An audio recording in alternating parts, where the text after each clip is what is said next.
시청자 여러분 안녕하세요. 출발 딜사이트 2부 시작하겠습니다. 여도훈입니다. 네, 최인입니다.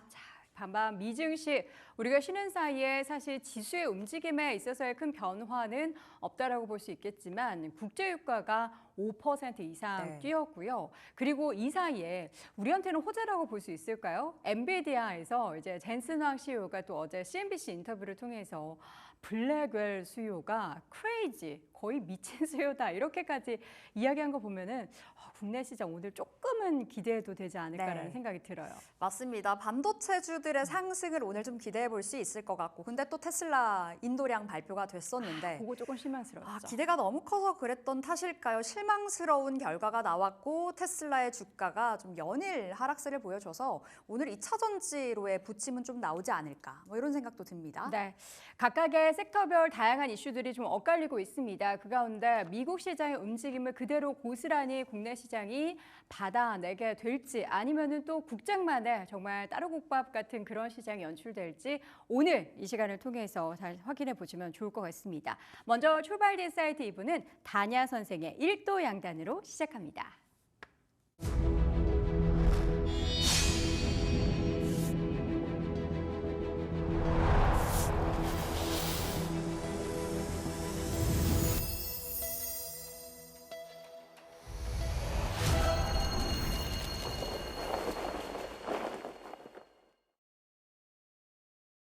네, 딜사이트 S 다냐 선생 연결돼 있습니다. 안녕하세요.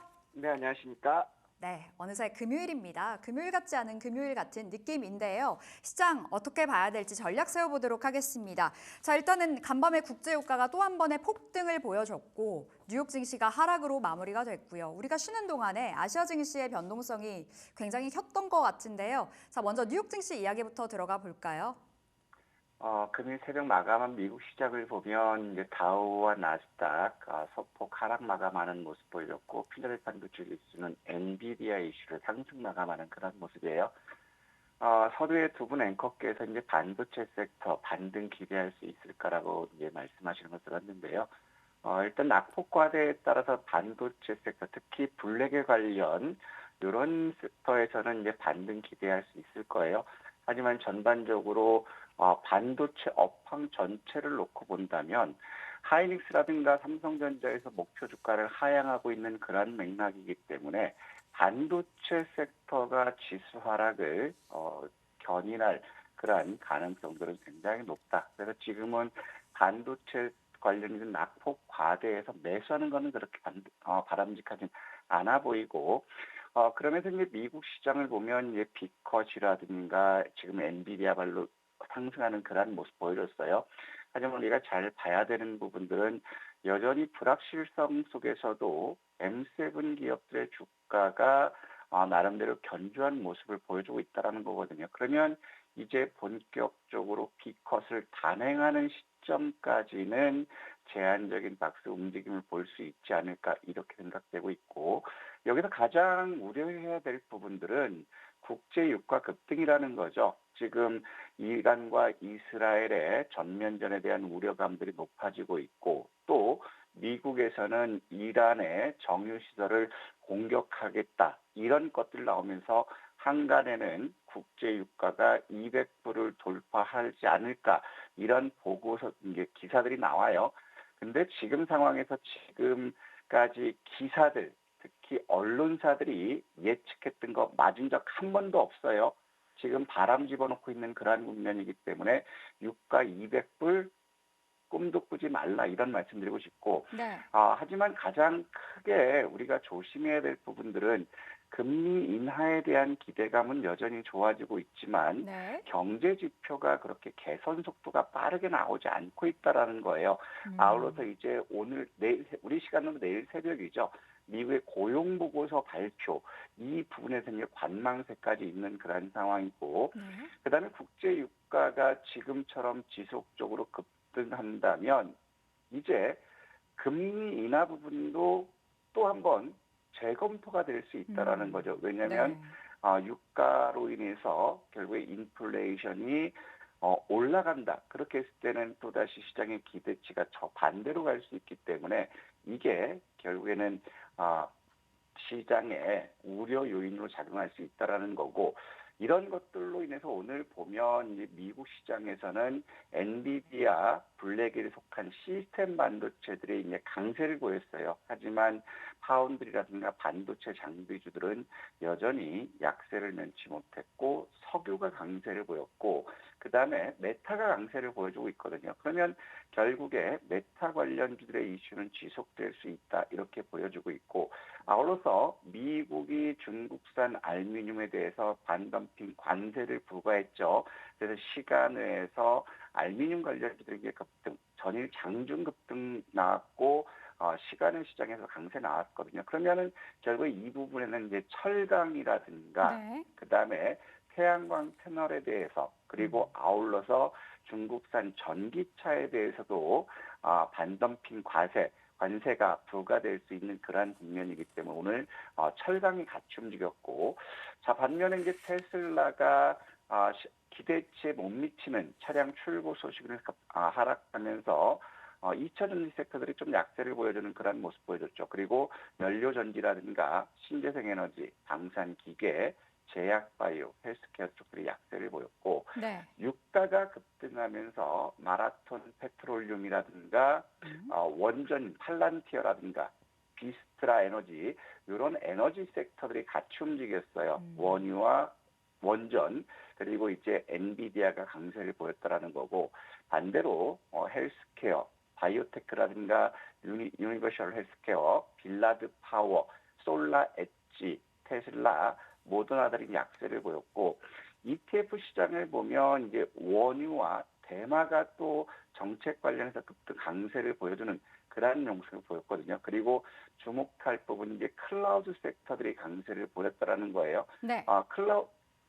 클라우드 섹터들이 강세를 보였다라는 거는 결국에 인공지능 이런 쪽으로도 같이 맥을 할 수 있기 때문에 이런 쪽도 우리가 살펴봐야 될 거고 네. 반대로 ETF에서는 2차 전지 섹터가 낙폭이 크게 나왔고 보안과 자율주행 섹터들이 약세를 보였기 때문에 오늘 관련 섹터들은 나름대로 숨고르기가 나올 수 있을 것 같고 일본은 결국에는 엔화 약세를 보였거든요. 이시바 취임으로 해서 급락 4% 이상 급락했던 니케이 지수가 이시바 총리가 지금은 금리를 올릴 때가 아니다. 최우선 과제는 디플레이션 탈출이 1순위다. 이런 것들에서 반등을 보여줬어요. 네. 하지만 일본도 역시 경기가 둔화되고 있는 그런 시점이고 이란과 이스라엘 전쟁으로 해서 유가가 상승하고 있는 그런 상태고 또 아울러서 엔화가 약세로 인해서 반등이 나왔는데 이제 엔화 강세 전환할 가능성도 높다라는 거. 그래서 엔캐리 트레이드에 대한 우려감들이 여전히 높게 남아 있는 그런 시점이기 때문에 네. 일본 니케이 역시도 하락 압력이 커질 수 있지 않을까 이렇게 생각됩니다. 네, 뉴욕 증시와 또 아시아 증시 우리 휴장사에 있었던 일들 요목조목 좀 잘 정리해 주셨는데 결국에는 또 우리 시장에서 주도주가 이제 오늘 반도체가 얼마나 또 그 힘을 받을 것인가 그리고 2차 전지 관련해서는 우리가 지금 일단은 한 가지 이슈 테슬라 인도량 발표가 있었는데 예상치 대비해서는 조금은 아쉬웠고 이제 10월 10일에 예정되어 있는 로보택시 이벤트를 바라보면서 2차 전지 관련된 종목들의 움직임이 나타날 예정인데요. 그럼 오늘 시장을 염두에 뒀을 때 국내 시장의 지금 현 시점에서 좀 주목해 보고 계시는 그런 포인트들은 뭐가 있을까요? 일단은 아무래도 유가 급등이기 때문에 유가. 지난 금요일과 마찬가지로 유가라든가 이런 쪽들이 움직일 수 있을 거예요. 지금 한국 지수는 결국에 외국인들의 선물에 따라서 휘둘리는 그러한 모습들을 보여주고 있는 그러한 상황이죠. 제일 큰 거는 확전에 따른 유가 급등에서 지난 주말 장 초반부터 막판까지 외국인들이 현물, 선물, 순매도를 확대하는 그러한 모습을 보여줬고 그다음에 지금 현재 원화가 강세 전환되는 그런 상황에서 4분기 상장 기업들의 41%가 영업이익을 하향 전망했다라는 거예요. 특히 삼성전자는 11%, 하이닉스는 4% 영업이익 전망치를 하향 조치한 그런 국면이기 때문에 이제 시작되는 4분기에는 금리 인하와 미국의 대선 결과, 그다음에 기업의 실적 분위 이것 때문에 굉장히 혼란스러운 시장이 될 수 있고 또 아울러서 중국이 경기 부양 190조 원의 경기 부양을 하면서 중국과의 어떤 수급 공백이 된 우려감이 높아지고 있는 그런 상태고 엔화가 강세 전환됐을 때 결국에 엔캐리 청산 트레이드에 대한 그런 매물이 부담된다라는 거죠. 이런 것들로 인해서 외환 시장을 보더라도 원화가 1,310원대까지 왔다가 1,334원으로 다시 원화 약세 전환됐고 원 N을 보더라도 920원대에서 지금 908원대로 떨어지는 그러한 모습이거든요. 그러면 이런 것들을 봤을 때 결국에 엔화 강세 때 엔캐리 트레이드 이런 우려가 나올 수 있고 반대로 이제 원화가 약세 전환됐을 때는 다시 한번 수출주들이 부각받을 수 있는 그러한 상황이 될 수 있는데 여기서 우리가 봐야 될 부분들은 이제 9월 들어서 이제 첫 거래일을 보면 외국인들이 코스피에서 3,100억을 매도했어요. 그리고 코스닥에서는 200억 순매도했고 선물에서는 2,400억 순매도, 현선물 매도하면서 외국인들이 낙폭을 키우는 그러한 모습이었거든요.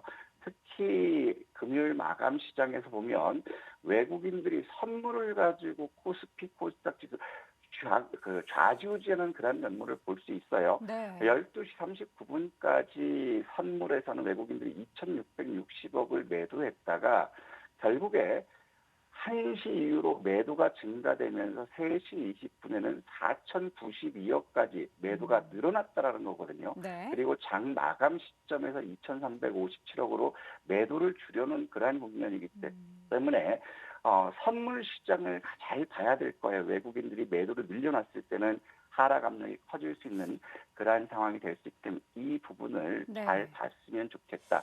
이런 말씀드리고 싶고 그러면서 이제 우리가 봐야 될 부분들은 이제 그 증시 주변 자금 부분인 것 같아요.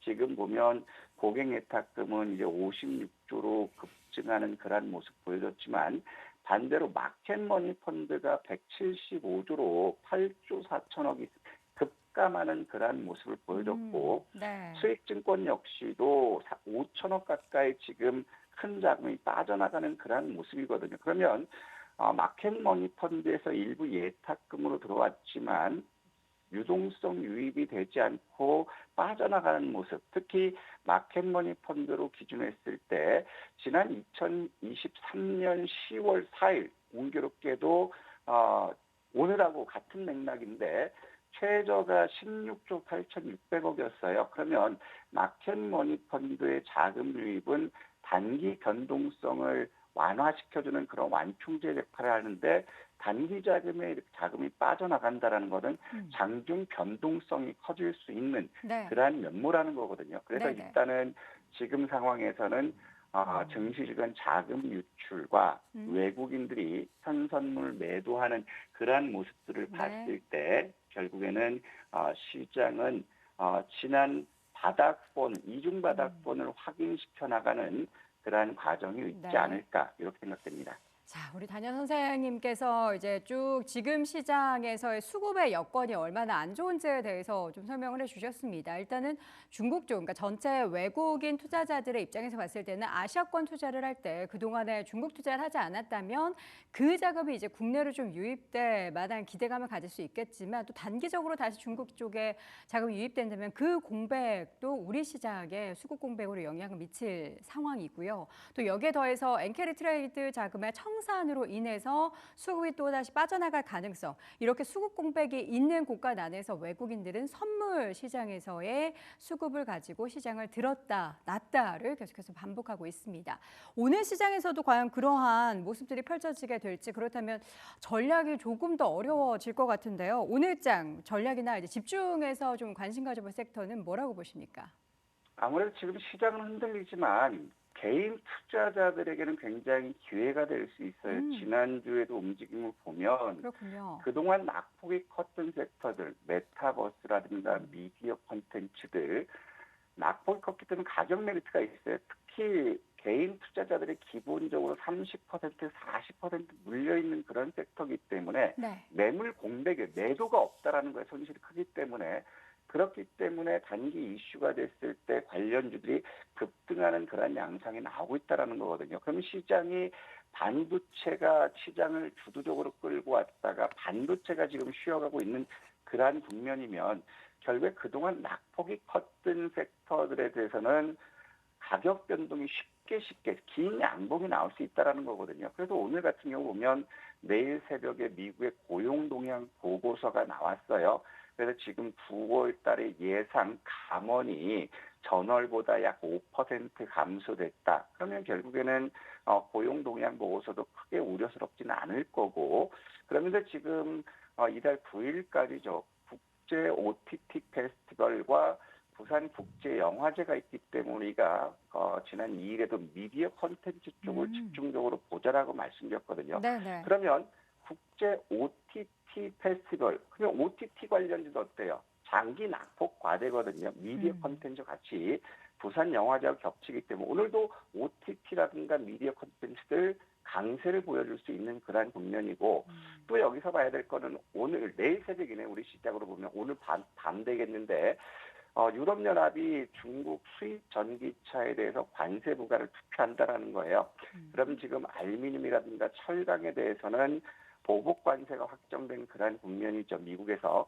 그렇다면 오늘 2차 전지 섹터들이 테슬라 발로에서 조정을 보인다면 유럽연합에서의 중국차 수입차 관세에 대한 부과안이 확정됐을 때 결국에 국내 2차 전지 섹터라든가 전기차 부품주들 수혜를 받을 수 있다. 그러면 결국에는 월요일 시점에서는 반등을 볼 수 있기 때문에 이런 쪽을 우리가 잘 보자.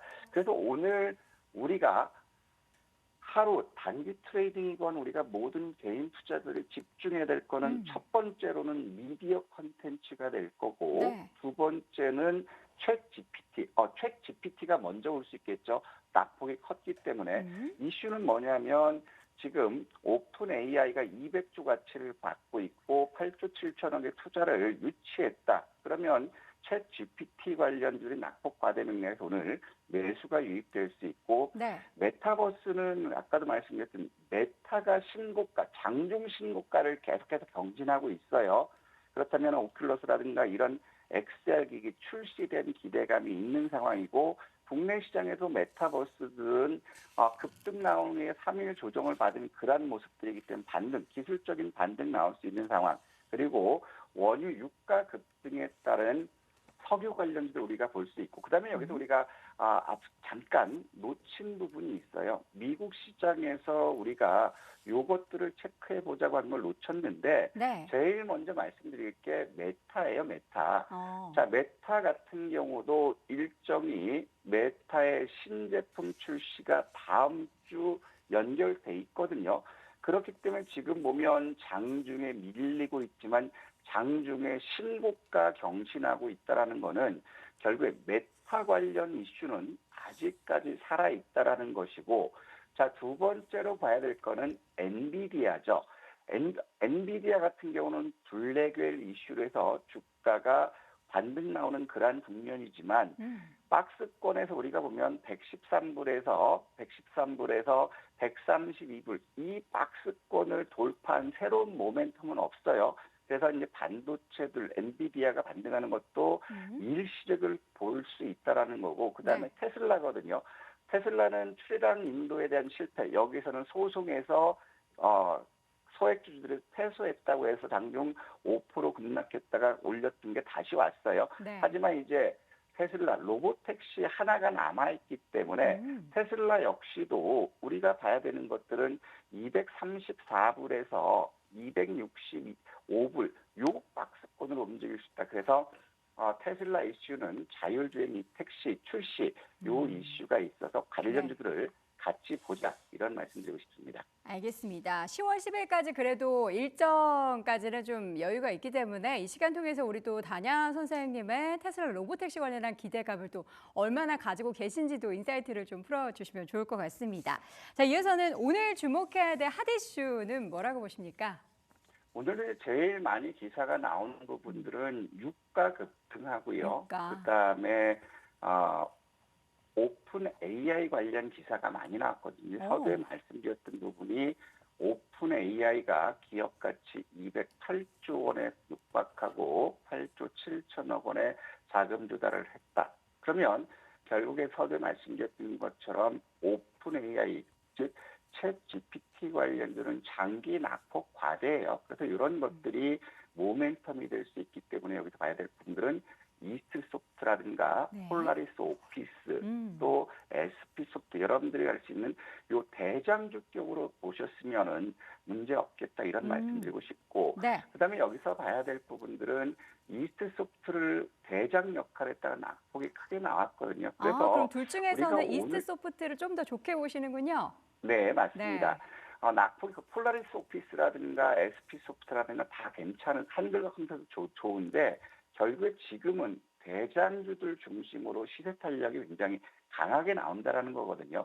그래서 과거에 대장 역할을 했던 이스트 소프트는 현재 주가 바닥권에 있는 그러한 국면이라서 13,550원에서 동시호가 수준에서는 매수를 한번 해보자. 그리고 손절을 좀 크게 갈 거거든요.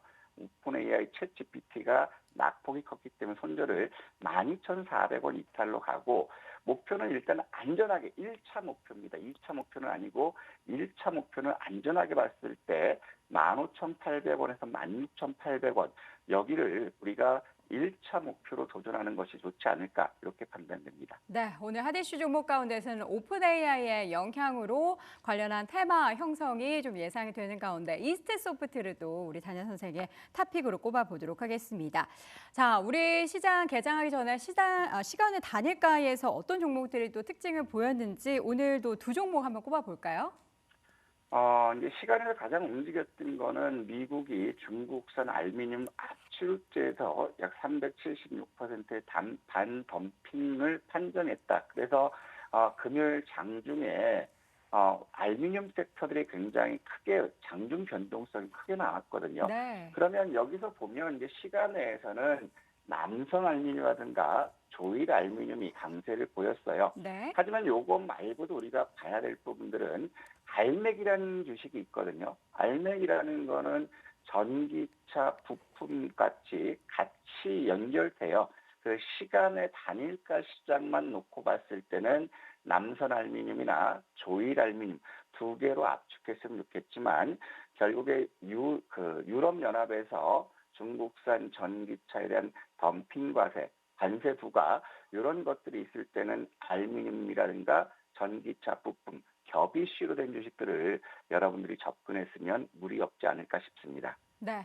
지난번에도 저희가 첫 번째 시간을 통해서 시간의 단일가 종목이나 핫 이슈 종목들 말씀해 주신 종목의 장 초반의 움직임이나 흐름을 봤을 때 굉장히 또 괜찮았거든요. 오늘도 기대해 보도록 하겠습니다. 지금까지 단야 선생의 1도 양단 DSITS 단야 선생 함께했습니다. 고맙습니다. 네, 감사합니다.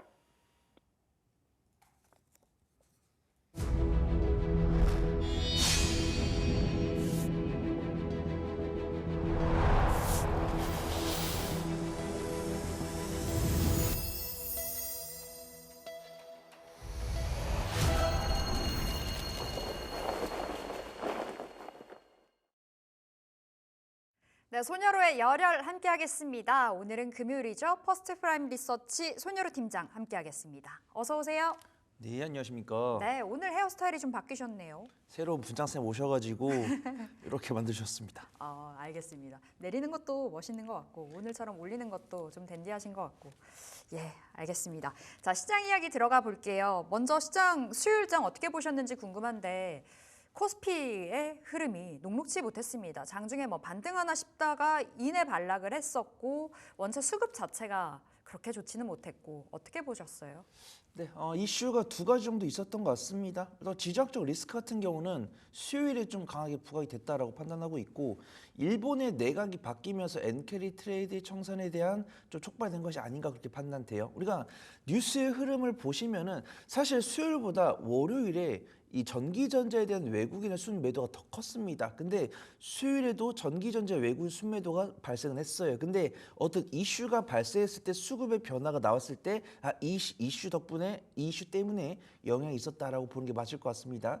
일본의 내각이 바뀌면서 미국 같은 경우는 기준금리를 인하를 할 건데 일본에서는 기준금리 인상을 천천히 할까 빨리 할까 고민이 많이 됐었는데 많은 투자분들께서 예상했던 사람이 아닌 이시바 이제 총리가 다시 총리로 선정이 되면서 이제 기준금리 인상에 대해 좀 빨리 되지 않을까 그런 우려가 있는 것 같습니다.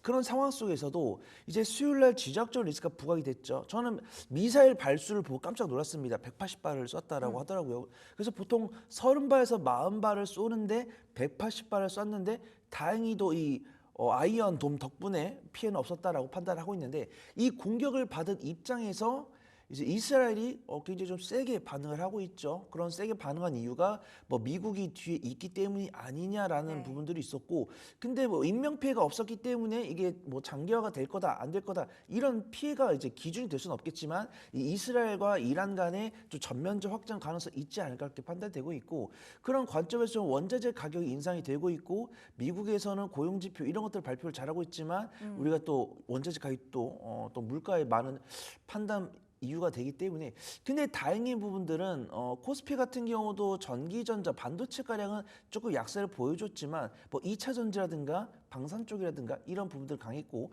그다음에 코스닥 같은 경우도 반도체 중소형주인 코스닥 전기전자 이쪽에는 외국인과 기관의 순매수가 들어왔습니다. 그래서 안타까워요. 좀 시장이 좀 반전이 됐으면 좋겠는데 계속 허벅지를 찌르고 있고, 그다음에 삼성전자랑 SK하이닉스를 보유하신 분들은 괴로운 장세가 나오고 있지만 그래도 그 외에 다른 섹터들에도 외국인과 기관의 선별적인 매수가 들어오기 때문에 반도체를 중심으로 갖고 계신 분들 조금 아쉬운 장세지만 그를 제외한 섹터를 보유하신 분산 투자를 진행해 놓으신 분들은 너무 염려할 장세는 아니었다. 네. 그렇게 평가해 보도록 하겠습니다. 그래도 오늘 반도체 좀 기대를 해볼 수도 있을 것 같아요. 앞서 젠슨 황 CEO가 HBM 수요가 원체 폭발적이다 이렇게 표현을 했기 때문에 오늘 추가적인 그 흐름 안에서 우호적인 모습이 나타나지 않을까 기대를 해보면서 시장 바라보도록 하겠고요. 다 특징주 살펴보도록 하겠습니다. 수요일의 특징주인데요. 첫 번째로는 페노션 올라와 있습니다.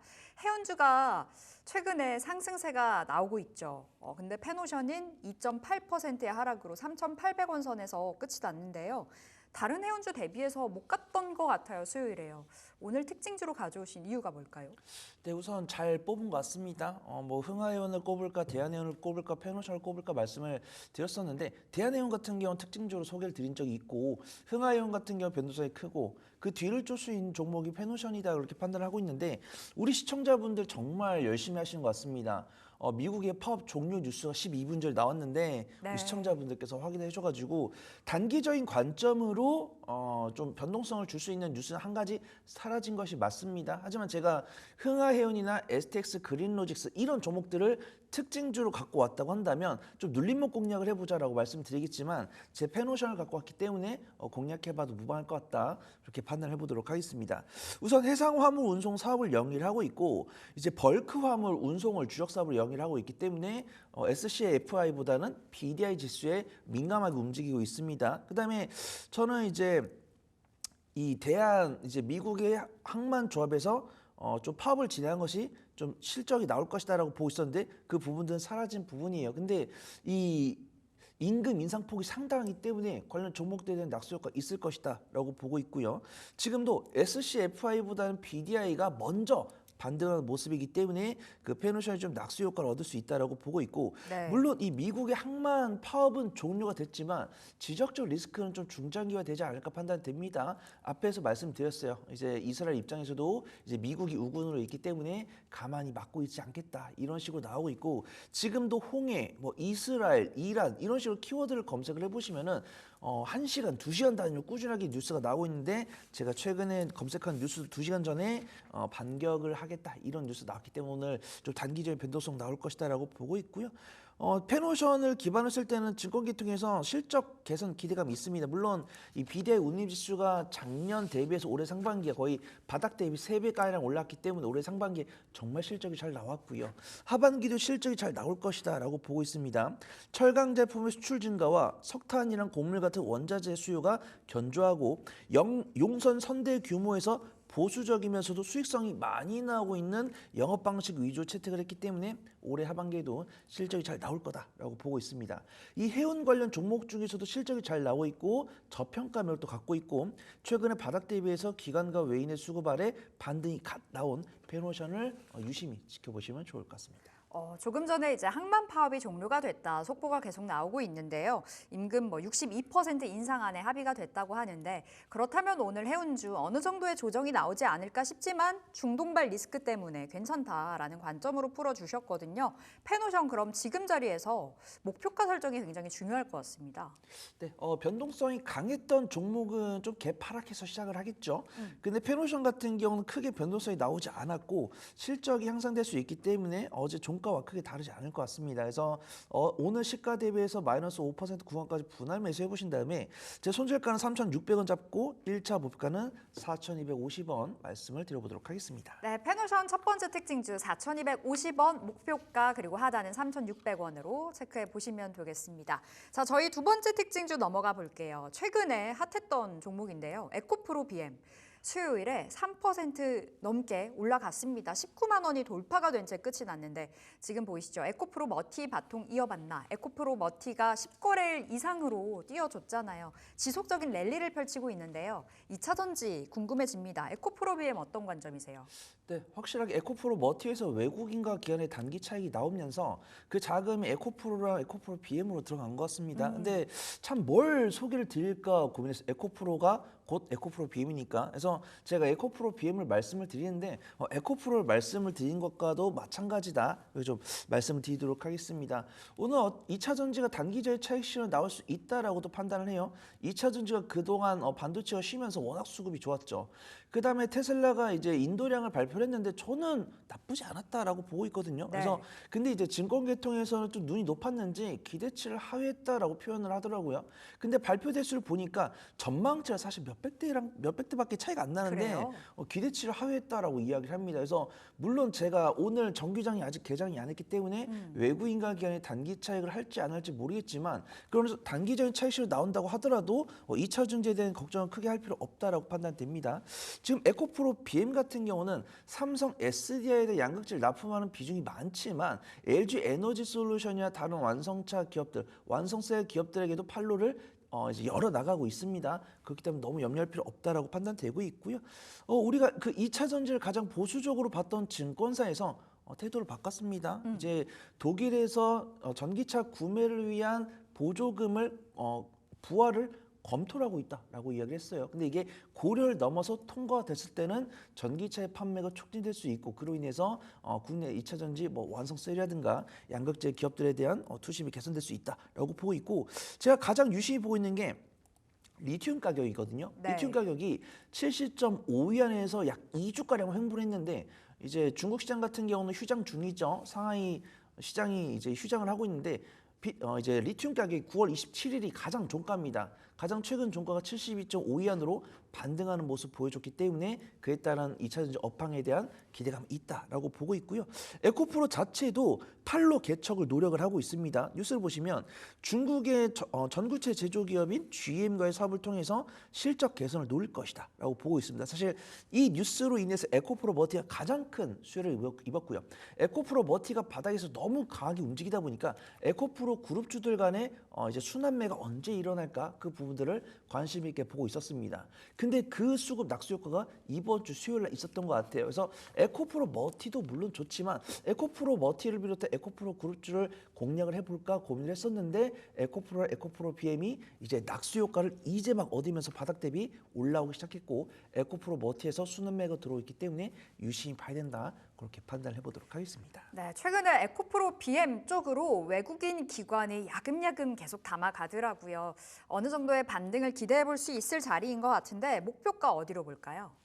네, 우선 19만 원 아래로부터 마이너스 5%까지 분할 매수해 보시면 좋을 것 같고요. 네. 제 손절가는 18만 원 잡고 1차 목표가는 21만 원 지켜보도록 하겠습니다. 네, 하단은 18만 원, 상단은 21만 원. 에코프로 BM 잡아 보겠습니다. 자, 세 번째 특징주 한화 에어로스페이스 가져와 봤는데요. 인적 분할 이후에 재상장이 됐죠. 거래 정지가 됐었다가 풀렸습니다. 4%의 상승으로 수요일에 마무리가 되면서 30만 원 돌파. 근데 장 초반에는 힘이 정말 없었거든요. 근데 장 후반으로 가면서 방산 쪽 전반적으로 힘이 실리더라고요. 한화 에어로스페이스 어떤 자리일까요? 네, 저도 참 현대로템이 강했다고 한다면 현대로템을 말씀을 드리겠는데 우리 앵커님 말씀해 주신 것처럼 오전장에는 현대로템과 하나에어로스페이스가 비슷비슷하게 움직였었는데 오후장에 하나에어로스페이스가 탄력을 키우고 외국인의 순매도도 현저하게 많았기 때문에 오늘 하나에어로스페이스를 특징주로 꼽아봤습니다. 고도의 정밀기의 분야 사업을 영위하고 있고 뭐 항공기나 자주포, 장갑차 생산 판매하고 있는데 이제 인적 분할됐죠. 하나 인더스트리얼 솔루션 선제의 이제 중간 지사 분할을 통해서 완벽한 방산기업이 됐다라고 보고 있고 현대로템과 하나 에어로스페이스가 조금 차이가 난다라고 보고 있었는데 그 갭을 상당히 메꾸고 있는 것 같아서 좀 긍정적으로 보고 있습니다.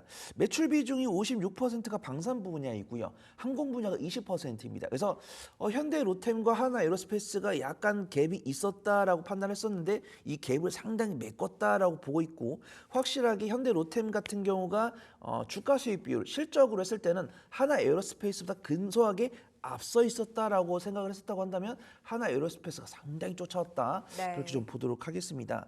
이 방위 산업에 대한 중요성은 아무리 강조를 해도 부족함이 없을 것 같아요. 지적적 리스크가 꾸준히 나오면서 국내 이제 가성비 높다라고 하는 방산 기업들에 대한 중요성이 부각이 되고 있는데 그 중요성이 실적까지도 반영이 되고 있고 꾸준하게 어떤 폴란드를 중심으로 한 동유럽 국가발 수출이 나오고 있습니다. 그다음에 이번에 국군의 날 행사를 했잖아요. 우리가 이 반도체나 2차 전지 같은 경우는 전시회를 할 때 상대적으로 가져가기가 쉽습니다. 우리가 보여주고자 하는 거를 챙겨가기가 쉬워요. 근데 방사는 어렵습니다. 네. 자주포랑 장갑차 이거 가져갈 수 없잖아요. 그래서 국군의 날 행사가 굉장히 홍보할 때 도움이 된다고 한답니다. 그래서 이 외국 방산 주요 인사들이 국군의 행사를 참여를 해가지고 우리나라 방산 이 행렬이라든가 열병식을 보면서 그 위상을 파악할 수 있다고 판단해요. 그 다음에 행사가 또 있었다고 합니다. 이번에 충남 계룡대에서 국제방위산업 전시회에서 이제 행사가 있었는데 우리가 가장 중요시 보는 게 미사일 요격 능력이죠. 그래서 뭐 아이언돔이라든가 드론을 이용한 요격 이런 기술력이 굉장히 중요한데 이번에 하나 AS가 이제 하나 에어로스페이스가 이 드론으로 요격이 가능한 다층 방어 솔루션을 공개를 하면서 기술력을 주목받았다. 뉴스가 있습니다. 그 다음에 증권 리포트가 또 나왔더라고요. 2025년과 2026년에 기록하는 영업이익률은 현재 2024년에 기록하고 있는 영업이익률보다 더 높을 것이다 라고 보고 있고 그 수는 K9 자주포랑 레드백 K인 이제 한국형 모델인 레드백 K 전체 완성에 따른 중동 수출로 이어질 것으로 전망이 되고 있습니다. 일단 우리가 방산 기업들은 최근에 나왔던 지적적 리스크나 매크로 변수 때문에 조정을 겪은 다음에 반등을 했어요. 근데 하나 에어로스페이스는 그 조정 기간 동안 거래 정지가 되어 있으면서 이제 수급 공백이 없었습니다. 그러면서 외국인의 강한 순매수 아래 순항할 것으로 전망이 되니까 유심히 봐야 되지 않을까 판단해 보도록 하겠습니다. 알겠습니다. 한화 에어로스페이스 그럼 지금 자리에서 어디까지 바라볼까요? 30만 원 돌파된 자리에서요. 네, 현재 위치가 박스권 하단부에서 21선 아래에서 반등하고 있다라고 보고 있고 반등을 외국인이 강한 순매수로 만들어줬기 때문에 현 위치 지지할 거다라고 보고 있습니다. 현 가격대부터 마이너스 4% 구간까지 분할 매수 해보시면 좋을 것 같고요. 손절가는 제가 29만 원 말씀드리고 1차 목표가는 34만 원 지켜보도록 하겠습니다. 오, 34만 원 목표가 주셨습니다. 손절가 29만 원 잘 체크해 보도록 하겠고요. 오늘장 한마디, 오늘의 전략 또 주말이에요. 불확실함이라는 주말을 앞두고 있는데요. 어떻게 대응해 볼까요? 네, 오늘장 긴급 전략으로 그만 싸우시면 안 될까요? 라고 지어봤습니다. 우리가 제가 뭐 전쟁 전문가가 아니기 때문에 뭐 장기화가 될지 단기적으로 끝날지 모르겠습니다. 근데 저는 이제 증권 전문가이기 때문에 단기적으로 끝나는 게 좋아요. 저는 뭐 방위산업도 물론 좋아하지만 반도체랑 2차 전지랑 전력 설비를 훨씬 더 많이 좋아합니다. 그렇기 때문에 그들이 강세를 보이기 위해서는 지적적 리스크가 그만 나와야 된다라고 판단해요. 그래서 이 지적적 리스크가 중장기화 될지 단기화 될지 분석하는 요인은 많습니다. 그들의 뭐 경제적 위치나 지리적 위치 그동안 나왔던 뭐 경험 이런 것들이 되겠지만 보통 발수랑 피해 규모 그다음에 이 공격을 받은 상대방의 반응을 보고 우리가 결정을 하죠. 그다음에 그를 둘러싼 원자재의 가격도 봅니다. 그래서 물론 발수가 굉장히 많았어요. 근데 피해는 없었어요. 근데 이 공격을 받은 상대방이 가만히 있지 않는다라고 하고 있기 때문에 오늘 당장 끝났으면 좋겠지만 몇 거래일 정도는 지속이 될 거다라고 판단됩니다. 그래서 오늘 원자재 가격 관련 종목들이나 중소형 해운주들이 강세를 보일 거다라고 판단해요. 그 종목들 위주로 매매를 하면서도 반도체나 2차 전지, 전력 설비처럼 올해 하반기에 우리를 웃게 해줄 섹터에 대한 관심은 절대 접어선 안 될 것 같다. 그렇게 말씀을 드리도록 하겠습니다. 알겠습니다. 오늘의 전략 그만 싸우시면 안 될까요? 진짜 그랬으면 좋겠는데 또 감정이 없는 우리 시장 안에서는 관련주들 급등 나옵니다. 어떤 시각으로 또 시장 봐야 될지 계속해서 점검 들어가 보도록 하겠고 그렇다면 오늘의 열혈주 어떤 쪽으로 주실 거예요? 그렇습니다. 이런 상황 속에서도 조용히 외국인과 기관이 사고 있는 종목을 소개를 드리려고 합니다. YC캠을 말씀을 드릴 건데 앞에서 얼추 말씀을 드렸어요. 네. 코스피에서 전기전자 매도세가 나오고 있고 코스닥에서는 기관 순매수가 대충 일부 들어왔고 이제 코스닥 같은 경우 외국인 순매도가 들어왔는데 코스닥 전기전자의 외국인과 기관의 쌍끌의 순매수가 들어왔다라고 말씀드렸습니다. 그러면 코스닥 이제 전기전자에는 보통 반도체가 있어요. 그럼 그 반도체 중에서 수요일날 강했던 섹터가 어디였을까요?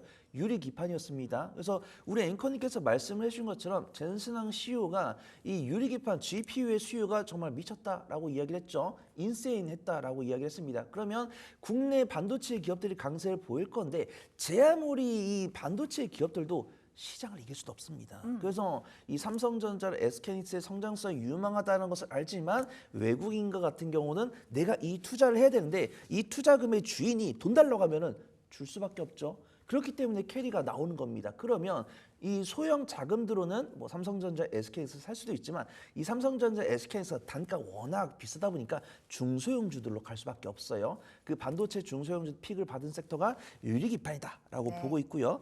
YC캠 같은 경우는 반도체 공정 재료 이제 개발 및 제조 사업을 영위하고 있는데 이 기판 가공에 필요한 소재를 만들고 있기 때문에 유리기판 관련 종목으로 분류가 되고 있고요. 뉴스를 보시면 이 YC캠이 SK하이닉스 밸류체인입니다. SK하이닉스가 이 5세대 HBM의 12단을 세계 최초 양산을 성공했다라고 보고 있어요. 그래서 이제 엔비디아에서 차세대 AI 칩을 만들었을 때 거기에 더 고성능 HBM이 들어가겠죠. 그럼 고성능 HBM에 필요한 장비를 작품과 부품을 YC캠이 납품을 하고 있기 때문에 YC캠이 그 수혜를 입을 거다라고 보고 있고요.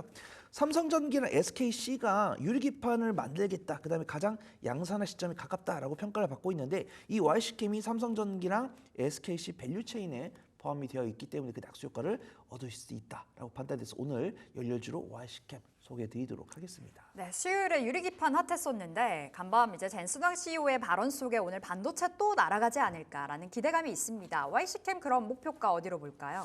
네, 전거래일 종가가 18,550원이었고요. 지금 동시효과가 18,600원 사이에서 형성될 네. 것으로 판단됩니다.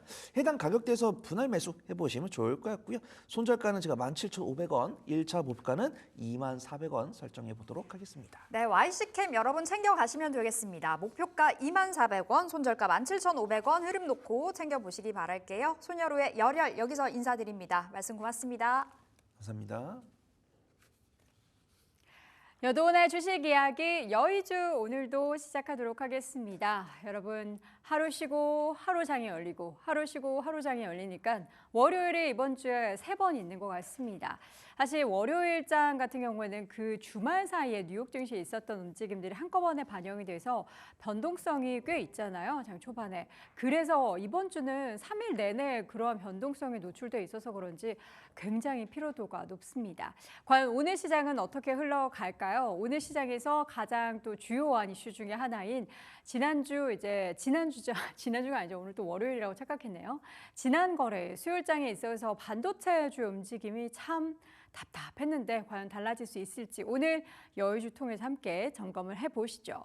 삼성전자가 5만 원대로 휘청하자 지금 이제 다시 한번 모든 악재 이제 다 반영됐다. 지금 저평가한 상태다. 악재를 털고 과연 주가가 부양할 수 있을지 여러분들은 어떻게 생각하세요? 지난주에 보니까 5만 원대 뚝 떨어지니까 막 저가 매수가 들어오곤 하던데 그럼에도 불구하고 장중에 상승 전환에 성공을 했지만 장 막판에는 결국에는 하락 전환을 해서 하락 마감을 했습니다. 삼성전자의 문제는 뭘까요? 하나씩 한번 열어보도록 하겠습니다. 여러분들도 다 알고 계시겠지만 장중에 수요일장에 59,900원 선까지 터치를 하고 주가가 낙폭을 좀 만회했습니다. 59,900원 숫자 보자마자 정말 5만전자 그리고 이제 과거에 4만전자까지 떨어졌었던 그 악몽이 막 떠오르면서 과연 지금 시점에서 추가적인 우리가 하락을 염두에 둬야 하는 건지 바닥을 더 봐야 하는 건지 아니면 지금 정말 저평가 구간이니까 앞으로의 미래를 바라보면서 가야 할지 근데 그 미래가 우리가 생각하는 그 청사진 그려내는 장밋빛 미래인지 아니면 암흑기일지 정말로 답답하고 혼란스럽기만 합니다. 낙폭이 좀 심해지는 그런 상황에서 당연히 수급이 유입됐겠죠. 지난해 3월 16일이 가장 낮았던 주가였는데요. 1년 7개월 만에 다시 한번 5만 전자로 내려간 겁니다. 원인은 뭐 여러분들 기억하시겠지만 반도체주 뉴욕 시장에서 그 전거래를 좀 부진했고요. 중동에서 이스라엘과 이란 간의 지정학적 리스크가 불거지면서 시장 자체적으로 안 좋다 보니까 대장주 그리고 외국인들이 우리 시장에 투자를 할 때 사는 그 대표적인 종목인 삼성전자를 팔면서 시장에서 삼성전자의 주가는 맥없이 하락을 했습니다. 그 맥없이 하락을 하게 또 만들었던 원인이 맥쿼리였습니다. 목표 주가를 무려 기존 대비 50%나 하향 조정을 했습니다. 그러면서 앞자리가 완전 달라진 건데요. 뭐 10%, 20% 하향 조정도 굉장히 크다라고 느낄 거고 하향하는 것만으로도 굉장히 안 좋은데 무려 50% 목표 주가를 64,000원을 제시했습니다. 물론 현재가보다는 높습니다. 현재가보다는 높지만 그 전에 제시했었던 목표 주가가 10만 원 위에서 이렇게 6만 원대로 뚝 자른 목표 주가는 정말 시장에서는 실망감을 만들 법한 그런 상황이었습니다. 내용은 뭐 우리가 다 아는 내용입니다. 메모리 부문의 다운 사이클을 예상하고 또 전방 사업이 수요가 좀 부진하고 위축될 것이다라는 것이 골자였는데요. 뭐 맥쿼리도 그렇고 모건 스탠리도 그렇고 반도체에 뭔가 이제 뭐 악의가 있는 건지는 모르겠지만 계속해서 이러한 부정적인 환경 속에서 주가는 하락세를 면치 못했습니다. 다음 장 보시죠. 그렇다면 삼성전자 과연 지금 상황에서 좋은 얘기가 거의 없어요. 위기설까지 나왔습니다.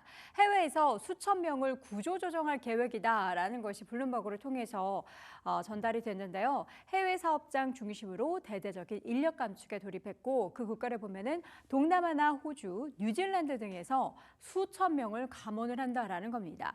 전체 해외 인력이 14만 7천여 명인데 이 중에서 약 10% 수준이라고 하면은 꽤 큰 규모의 감원 감축 소식이죠. 근데 삼성전자 쪽에서는 이러한 인력 감축은 통상적인 인력 조정일 뿐이다. 매년 저 성과자를 평균적으로 한 10% 감축하고 있다. 그렇게 감축되면은 다시 뽑게 되면은 그러한 상황이 뭐 상쇄되는 거지만 뽑지 않는다라고 하면은 이거 진짜 삼성전자 비용적인 측면에서라도 허리띠를 졸라매는 것이 아니야라고 생각할 수도 있겠습니다. 그래서 이제 추가적으로 국내에서는 혹은 인력 감축 계획은 없나라는 질문에 대해서는 계획된 바는 아직까지 없다라는 건데요. 저는 어디에 방점을 찍어야 되는지 모르겠습니다. 계획된 바가 없다인지 아직까지는 없는 건지 아무래도 너무나 이게 분위기가 안 좋다 보니까 이제 다 같이 모이는 자리에서 다들 삼성전자를 그렇게 걱정을 합니다. 삼성전자 어떻게 되는 거야? 9월 그 HBM3 12단 얘기 없던데 8단도 뭐 약간 애매한 것 같던데 어떻게 되는 걸까? 뭐 지인의 지인을 통해서라도 삼성전자 뭔가 내부 소식통을 어떻게 해서든 연결해서 한번 확인해 보고자 하는 심리는 여러분들도 또 저도 매한가지인 것 같습니다. 자, 그렇다면 삼성전자는 지금 악재를 소화하고 있는 그런 과정에 놓여 있는 것 같은데 이게 소화가 다 돼서 주가에 반영이 돼 있는 건지 아니면은 아직까지 소화 중인 건지 모르겠고요. 또 일각에서의 한 그 분석에서는 지금 관련한 반도체 공급 과잉보다는 오히려 HBM3E 관련해서 낮은 수율이 이 반도체 시장의 성장에 걸림돌이라는 지적도 있습니다.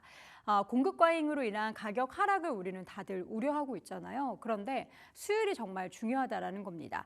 이전에 그 HBM3E 지금 8단 같은 경우에는 마이크론 테크놀로지와 또 SK하이닉스가 납품을 하고 있죠. 근데 8단 같은 경우에도 그 수율 잡는데 한 2분기 정도가 소요가 됐다라고 합니다. 이 가운데 HBM3E 12단 같은 경우에도 지금 이제 막 SK하이닉스도 납품을 하기 시작했기 때문에 최소한 한 2분기 동안의 시간이 필요하고 이것을 좀 거쳐내야 그다음부터 좀 유의미한 실적의 반영이 나타날 것이다라는 거죠. 상반기부터 3분기 사이에 첫 HBM3 샘플 제공을 3사가 모두 했습니다. 검증을 하고 있는 단계인데요. 아직까지 삼성전자 같은 경우에는 8단에 대해서는 뭔가 이제 카더라 통신처럼 내용은 전해지고 있지만 삼성전자의 그 공식적인 답변은 없습니다. 없기 때문에 우리는 그냥 추측만 하고 있는 거죠. 근데 12단에 대해서는 카더라 통신도 없고요. 아무런 얘기가 없기 때문에 이게 언제 시작될지 여부도 모르는 겁니다. 일단은 이러한 지금 HBM3 8단이든 12단이든 올해 말까지 계속해서 검증 작업을 거칠 것으로 예상되고 있고요. 그 완료가 올해 연말 정도로 예상이 되고 있고 그래서 내년 같은 경우에는 HBM3E가 전체 비중에서 약 80% 이상의 매출 비중을 차지할 것으로 예상이 되고 있습니다. 그렇기 때문에 우리가 종목을 고를 때는 제조업체별 제품 구성에 따라서 개별 D램 업체의 영향이 다 다르다라고 평가를 하고 있습니다. 그렇게 따지면은 당연히 삼성전자보다는 SK하이닉스 쪽이 더 수혜를 볼 수 있겠죠. 관련한 매출의 비중을 보면요. SK하이닉스가 검정색 차트고요. 파란색이 삼성전자입니다. 굉장히 많이 차이가 난다라는 것을 한눈에도 확인을 할 수 있는데 이 격차를 삼성전자가 얼마나 줄일지 또 SK하이닉스는 더 얼마나 확대를 할지가 종목의 관건이 될 것 같습니다. 마지막 장 보도록 하겠습니다. 삼성전자 이제 3분기 실적에 대해서 곧 가이던스가 잠정 실적이 나올 텐데요. 지금 한 11조 2,313억 원 정도로 영업이익 컨센서스가 잡혀 있습니다. 이게 월마다 계속 발표되는 추이를 보면은 전월 대비해서 이번에 발표된 수치가 17%, 무려 18% 가까이 줄어든 겁니다. 굉장히 많이 줄어든 거죠. SK하이닉스 같은 경우에는 지금 고부가 제품의 비중이 높기 때문에 수익성을 이번 분기에도 지킬 것으로 예상을 하고 있지만 삼성전자는 지금 뭐 HBM3E 관련해서도 오림부중이고 또 스마트폰을 비롯한 전방 사업의 부진의 여파를 다른 반도체 쪽에도 받고 있기 때문에 암울한 그런 이야기가 나오고 있고요. 삼성전자의 파운드리 사업 같은 경우에도 3분기에도 여전히 적자를 지속할 것으로 예상이 되고 있어서 한 4, 5천억 정도 영업 손실이 발생할 것으로 예상이 되고 있습니다. 내부에서는 자성의 목소리가 굉장히 많이 나오고 있습니다. 일단은 메모리부터 좀 살리자. 삼성전자 HBM 이야기도 중요하지만 메모리 쪽 기존에 있었던 것도 중요하니까 그것을 살리자라고 하는데 과연 이렇게 꺾여 있는 매출액과 영업이익단에 있어서 3분기에 우리가 드라마틱한 뭔가 반전을 기대하기는 어렵고 4분기에 겨울이 좋다는 4분기에 뭔가 기대할 만한 내용들이 좀 나와서 5만 전자를 다시 한번 보는 일이 없기를 다 소화하고 이제 6만 전자, 7만 전자로 다시 한번 도약하기를 간절히 소망하도록 하겠습니다. 자, 이렇게 해서 오늘 여의주 시간을 통해서는 삼성전자 이야기를 함께 나눠봤습니다. 자, 이어서 오늘 장 개장 중계와 또 동시효과 상황 함께 확인해 보도록 하죠. 오늘 두 분 함께 모셨습니다. 윤여민 전문가 그리고 불사조 리서치의 김진경 본부장 함께합니다. 어서 오십시오. 네, 안녕하십니까. 네, 반갑습니다. 자, 우리 윤 전문가님 오늘도 목소리 상태가 그닥 좋지 않으신 것 같은데요. 괜찮으십니까? 네, 이 퐁당퐁당 연휴가 네. 좀 더 힘들지 않나 그렇죠. 생각합니다. 월요일이 3번 다들 힘듭니다. 그럼 먼저 힘든 시작 안에서 전략부터 좀 세워주시죠. 네, 사실 이번 주에 좀 상당히 많은 일이 있었습니다. 특히 뭐 중동 리스크 발부터 시작해서 여러 가지 좀 이슈가 있었습니다만 그래도 증시는 좀 경제 지표에 좀 더 주목하는 모습이라고 좀 말씀드릴 수 있을 것 같고요. 결국 그거의 좀 하이라이트 결국 오늘 좀 발표될 미국 고용 보고서가 아닐까라는 좀 생각은 합니다. 특히 이제 고용 보고서 발표를 앞두고 ADP 민간 고용 보고서 같은 경우는 상당히 좀 좋은 모습이 나왔다라고 좀 볼 수 있을 것 같고요. 그런 측면에서 봤을 때 여전히 좀 고용 시장에 대한 부분들을 좀 제가 볼 때는 안심할 수 있지 않을까라는 좀 생각은 합니다. 다만 이제 계속해서 중동 리스크와 관련된 부분들이 좀 얘기가 나오고 있습니다만 그런 부분 같은 경우는 결국 제가 볼 때는 좀 안고 가야 할 좀 어떻게 보면 리스크라고 좀 생각이 들고 있고 다만 우리가 좀 우려하는 어떻게 보면 좀 전쟁의 특전은 일어나지 않을 것이다. 좀 제한적이지 않을까라는 좀 생각을 합니다. 뭐 그런 측면에서 봤을 때 경제 지표에 대한 부분들을 좀 체크해볼 필요가 있지 않을까 생각을 하고 있고요. 오늘 오전에 지금 우리나라 같은 경우는 금수제 관련돼서 지금 민주당이 좀 논의가 있을 것으로 보이고 있기 때문에 또 장중에 또 변동성과 좀 체크해 보면서 오늘 같은 경우도 지표에 좀 상당히 주목하는 하루가 되면 좋지 않을까 생각하고 있습니다. 네. 장중 변동성, 월요일이 3번, 시장의 변동성도 월요일 같은 시장에 3번 연출이 될 것으로 예상되는 오늘입니다. 자, 김진경 본부장님은 전략 어떻게 생각하십니까? 네, 일단은 시장 자체가 조금 답답한 박스권 장세가 당분간 이어지지 않을까라고 봐야 될 것 같습니다. 악재에 워낙에 좀 민감한 시장이고 그만큼 투자 심리도 또 위축이 된 상황인데 이 중동 지역에 대한 긴장감이 좀 높아지다 보니까는 여러 가지 여기에 따른 불확실성에 대해서도 우려감이 좀 나오고 있는 상황이고요. 또 그러다 보니까 이제 인플레이션 확대에 대한 우려감도 더해지고 있는 상황이기 때문에 당분간의 경우는 이 전쟁에 대한 이슈가 좀 더 불거지지 않을까라고 봐야 될 것 같습니다. 특히나 이렇게 조금 힘든 시장 속에서는 워낙에 뉴스라든지 또 이슈에 민감하게 반응하는 경우가 많기 때문에 오히려 지금의 경우 이제 방산주를 비롯해서 조금 전쟁 관련주에게도 충분한 관심이 필요하지 않을까라고 봐야 될 것 같고요. 그리고 그만큼 지금 투자 심리가 위축이 된 상황이기 때문에 또 변동성이 확대가 될 가능성을 열어두시고 좀 단기적으로 종목별로 대응해 보자라는 점도 말씀을 드려보도록 하겠습니다. 네. 계속해서 그 종목별 대응 전략에 대한 이야기를 얼마나 오랜 기간 동안 하는지 모르겠습니다. 자, 종목 대응 말이 쉽지 이게 종목 대응하는 게 여간 쉬운 장이 아니라서 오늘 동시호가 분위기를 한번 또 점검해 보면서 어떤 종목으로 오늘 우리 하루 동안 또 대응을 할 수 있는지를 확인을 해보도록 하죠. 자, 동시호가 지수 한번 보도록 하겠습니다. 엇갈린 모습이죠. 코스닥은 소폭 상승 강보합권 유지하고 있는데 코스피는 0.26% 소폭 하락한 2,555선 지나고 있습니다. 자, 뭐 예상대로 시장이 뭐 그렇게 강하게 오르거나 떨어지거나 하지 않고 다들 눈치를 보고 있는 월요일장 같은 분위기입니다. 오늘 특징적인 종목 동시효과에서는 뭐가 보이십니까? 저는 좀 방산 관련된 종목들을 봐야 되지 않을까 생각하면서 현대 로템 한번 좀 말씀을 좀 드려볼 수 있을 것 같습니다. 지금 미국에서도 로키드 마틴이 좀 신고가 행진이 좀 나오면서 확실히 좀 방산 쪽에 관련된 좀 중동 리스크 관련된 부분에서 조금 제가 볼 때는 좀 시장 자체가 관심을 갖는 상황이기 때문에 결국은 뭐 테마성으로 본다기보다는 일반 섹터로 보게 된다고 하면 방산 쪽, 그 가운데서 뭐 현대 로템 관련된 종목들 같은 경우가 좀 어떻게 보면 이 시대의 흐름을 좀 따라가되 제가 볼 때는 좀 숫자라든지 어떤 수주를 좀 챙길 수 있는 종목들이 아닐까 생각하고 있고요. 그 가운데서 현대 로템 같은 경우는 이제 뭐 K2 관련된 부분뿐만 아니라 여러 가지 좀 모멘텀 있는 상황이기 때문에 방산주에 있어서 좀 상당히 좀 주가가 거의 조정을 받지 않고 최근에 보게 된다고 또 고가권 행진을 좀 하고 있다라고 말씀드릴 수 있을 것 같습니다. 뭐 그런 측면에서 보게 된다고 하면 제가 볼 때는 일반 업종 중에서 그리고 좀 트렌드를 좀 탈 수 있고 또 이제 미국 대선과 관련돼서는 어떻게 보면 좀 영향을 받지 않으면서 3분기 실적까지도 좀 제가 볼 때 노려볼 수 있는 그러한 좀 섹터가 아닐까 생각하고 있고요. 최근에 뭐 하나 에어로스페이스 지금 어쨌든 한 달간의 지금 거래 정지에서 좀 돌아온 모습이라고 볼 수 있을 것 같고 그런 측면에서 봤을 때 숫자와 관련된 부분들 또 이제 방산 관련된 어떤 섹터를 보면서 그 가운데서 좀 상승 탄력 있는 종목을 체크해보게 된다고 하면 오히려 현대 로템 같은 종목들 같은 경우가 좀 이런 시장에서 좀 체크해볼 만한 필요가 있지 않을까라고 좀 말씀드려볼 수 있을 것 같습니다. 네. 자, 현재 구간에서 특징적인 종목들 계속 보겠습니다. 고려아연의 주가가 4%대 강세인데요. 83만 원에 공개 매수하겠다라고 했고 이게 전체 그 물량이 달성되지 않더라도 응모한 주식은 모두 매수한다라고 합니다. 지금 주가는 74만 5천 원 선까지 올라가 있고요. 이 밖에도 오늘 조선주 쪽이 살짝 움직이고 또 원전 관련한 종목들 또 밤사이 미국 시장에서도 다양한 원전의 수요에 폭발에 대한 이야기가 나오고 있는 원전이 폭발했다라는 게 아니라요. 수요가 폭발했다라는 겁니다. 그런 이야기들이 나오고 있는 가운데 오늘 강세입니다.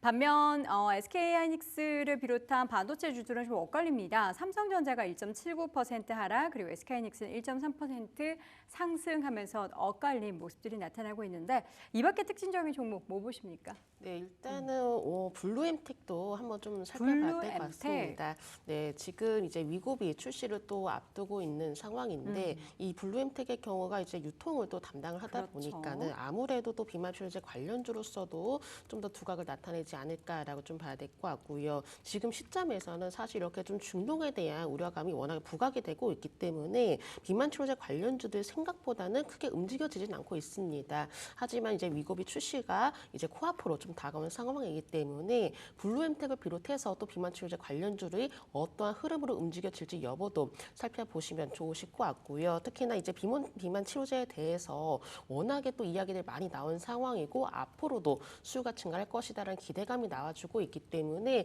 이런 기대감들이 또 주가에는 또 이렇게 반영이 되면서 다시금 상승 추세를 이어갈지 여부도 살펴보시면 좋으실 것 같습니다. 네.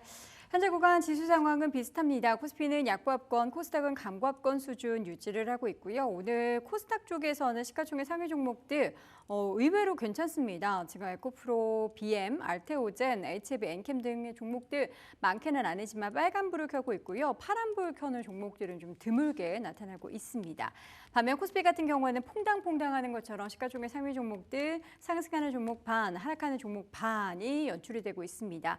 이 가운데 삼성바이오로직스의 주가가 1%대 강세, 또 셀트리온도 보합 기록하면서 오늘 다시 한번 바이오주 쪽으로의 수급 유입이 얼마나 좀 나타나게 될지 여부를 잘 지켜보시기 바랍니다. 자, 동시호가 분위기 여기까지 점검을 해보도록 하겠고요. 잠시 후 이어지는 개장 중계도 함께 확인해 보시죠.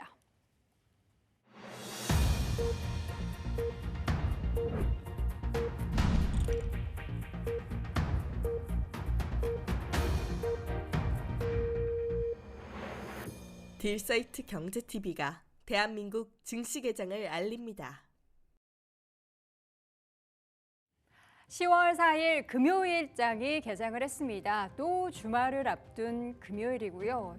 월요일 같은 금요일입니다. 자, 오늘 장 초반의 변동성은 과연 얼마나 위로 아래로 왔다 갔다 하게 될지, 그리고 장 초반에 버텼던 종목들이 후반까지 과연 이어갈 수 있을지 여부를 계속해서 우리는 한시도 눈을 떼고 시장에서 눈을 뗄 수가 없는 것 같습니다. 일단은 SK하이닉스의 움직임 장 초반 좋습니다. 2%대 강세 보이면서 엔비디아의 상승의 분위기를 그대로 이어가고 있고요. 반면 삼성전자의 주가는 약보합권 기록하면서 61,200원 선에 등락을 보이고 있습니다. 오늘 시장 같은 경우에는 양시장이 일단은 동시효과보다는 조금 낮습니다. 코스피는 0.18% 오른 2,556선 지나고 있고요. 코스닥은 0.27% 상승하면서 현재 구간 764포인트 선 지나고 있습니다. 달러 환율은 계속해서 다시 한번 올라가고 있습니다. 와, 오늘 굉장히 많이 뛰었네요. 13원 20전 오르면서 1,332원 50전에서 개장을 하면서 다시 한번 달러의 원화의 약세 움직임이 계속해서 나타나고 있습니다. 자, 장 초반 양시장의 움직임 좀 점검을 해보도록 하겠습니다. 삼성전자, SK하이닉스 여전히 엇갈린 모습 보이고 있는 가운데 SK하이닉스의 주가는 17만 2천 원 선 위로 올라섰고요. 삼성바이오로직스 0.3% 강세, 그리고 KB금융, 네이버 등의 종목들 상승이지만 이 밖의 종목들, 시가총액 상위 종목들 모두 파란불입니다. LG에너지솔루션이 현재 주가 2%대로 하락하고 있고요. 현대차의 주가도 계속된 하락 흐름 보이면서 오늘 다시 한번 23만 3천 원 선까지 좀 밀렸습니다. 주가 1.48% 약세고요. 그리고 기아의 주가도 소폭 하락세, 그리고 지금 신한지주, 포스코홀딩스의 주가도 소폭 하락하는 가운데 현대모비스 같은 경우에는 빨간불을 켜고 있습니다. 앞서 공개 매수에 대한 이야기 말씀드렸던 고려아연의 주가는 장 초반에도 강합니다. 6% 넘는 강세고요. 75만 9천 원. 그러니까 내가 지금 75만 9천 원에 사도 공개 매수로 83만 원에 사준다라는 거니까 사야 하나라는 그런 생각이 제가 지금 방송 끄고 사야 하나라는 생각이 들 정도입니다. SO일의 주가도 3% 넘는 강세고요. 유한양행도 3%대, 그리고 한화 에어로스페이스 2.5% 강세 보이고 있습니다. 자, 반면 오늘 하락하는 종목은 그동안 좀 상승세 보였던 종목이 HMM인데요. 이번 주에는 좀 조정받으면서 지금 3거래일자 하락입니다. 현재 구간에서도 3%대 하락, 그리고 대한항공도 좀 고점 대비 밀리면서 오늘장에서도 3% 밀리고 있고요. 아모레퍼시픽의 주가도 2.7%대 하락, 코웨이, 또 포스코 퓨처엠, LNF, NC소프트 등의 종목들 모두 쉬어가고 있습니다. 코스닥에서는 시가총액 상위 5위권 종목들 모두 파란불입니다. 일단 에코프로, BM, 알테오젠, 에코프로, HLB, 엔캠 등의 종목들 1% 미만이긴 하지만 하락 흐름 보이고 있고요. 지금 시가총액 상위 종목 가운데서는 실리콘2의 움직임이 강합니다. 주가가 정말 이걸 견조하다라는 평가를 하기에는 너무나 지금 3개월 동안 박스권에 갇힌 모습이라서 투자하고 계신 분들 3개월 동안 최근에 투자하신 분들은 굉장히 또 답답하실 것 같은데요. 오늘 3%대 반등 보이고 있고요. 그리고 이오테크닉스의 주가도 1.8% 강세, 상승률 상위 종목 가운데서는 VT가 또 눈에 띄고요. 테크윙, ISC 등의 종목들도 함께 오름세 보이고 있습니다. 자, 오늘 시장에서 일단 수급에서는 외국인과 기관, 코스피에서는 동반 매도를 보이고 있고요. 코스닥에서는 현재 외국인만 팔고 있습니다.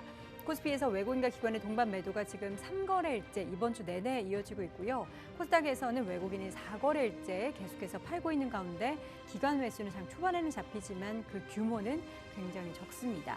자, 오늘 업종 가운데서는 철강금속 업종이 가장 강합니다. 앞서서 저희가 이제 단야 선생과 함께 확인했을 때도 알미늄 관련한 종목들을 보라라는 말씀드렸는데요. 조일알미늄, 남선알미늄 모두 급등 출발 현재 나타나고 있습니다. 현재 주가 조일알미늄이 15% 그리고 남선알미늄이 13%대 강세를 보이고 있고요.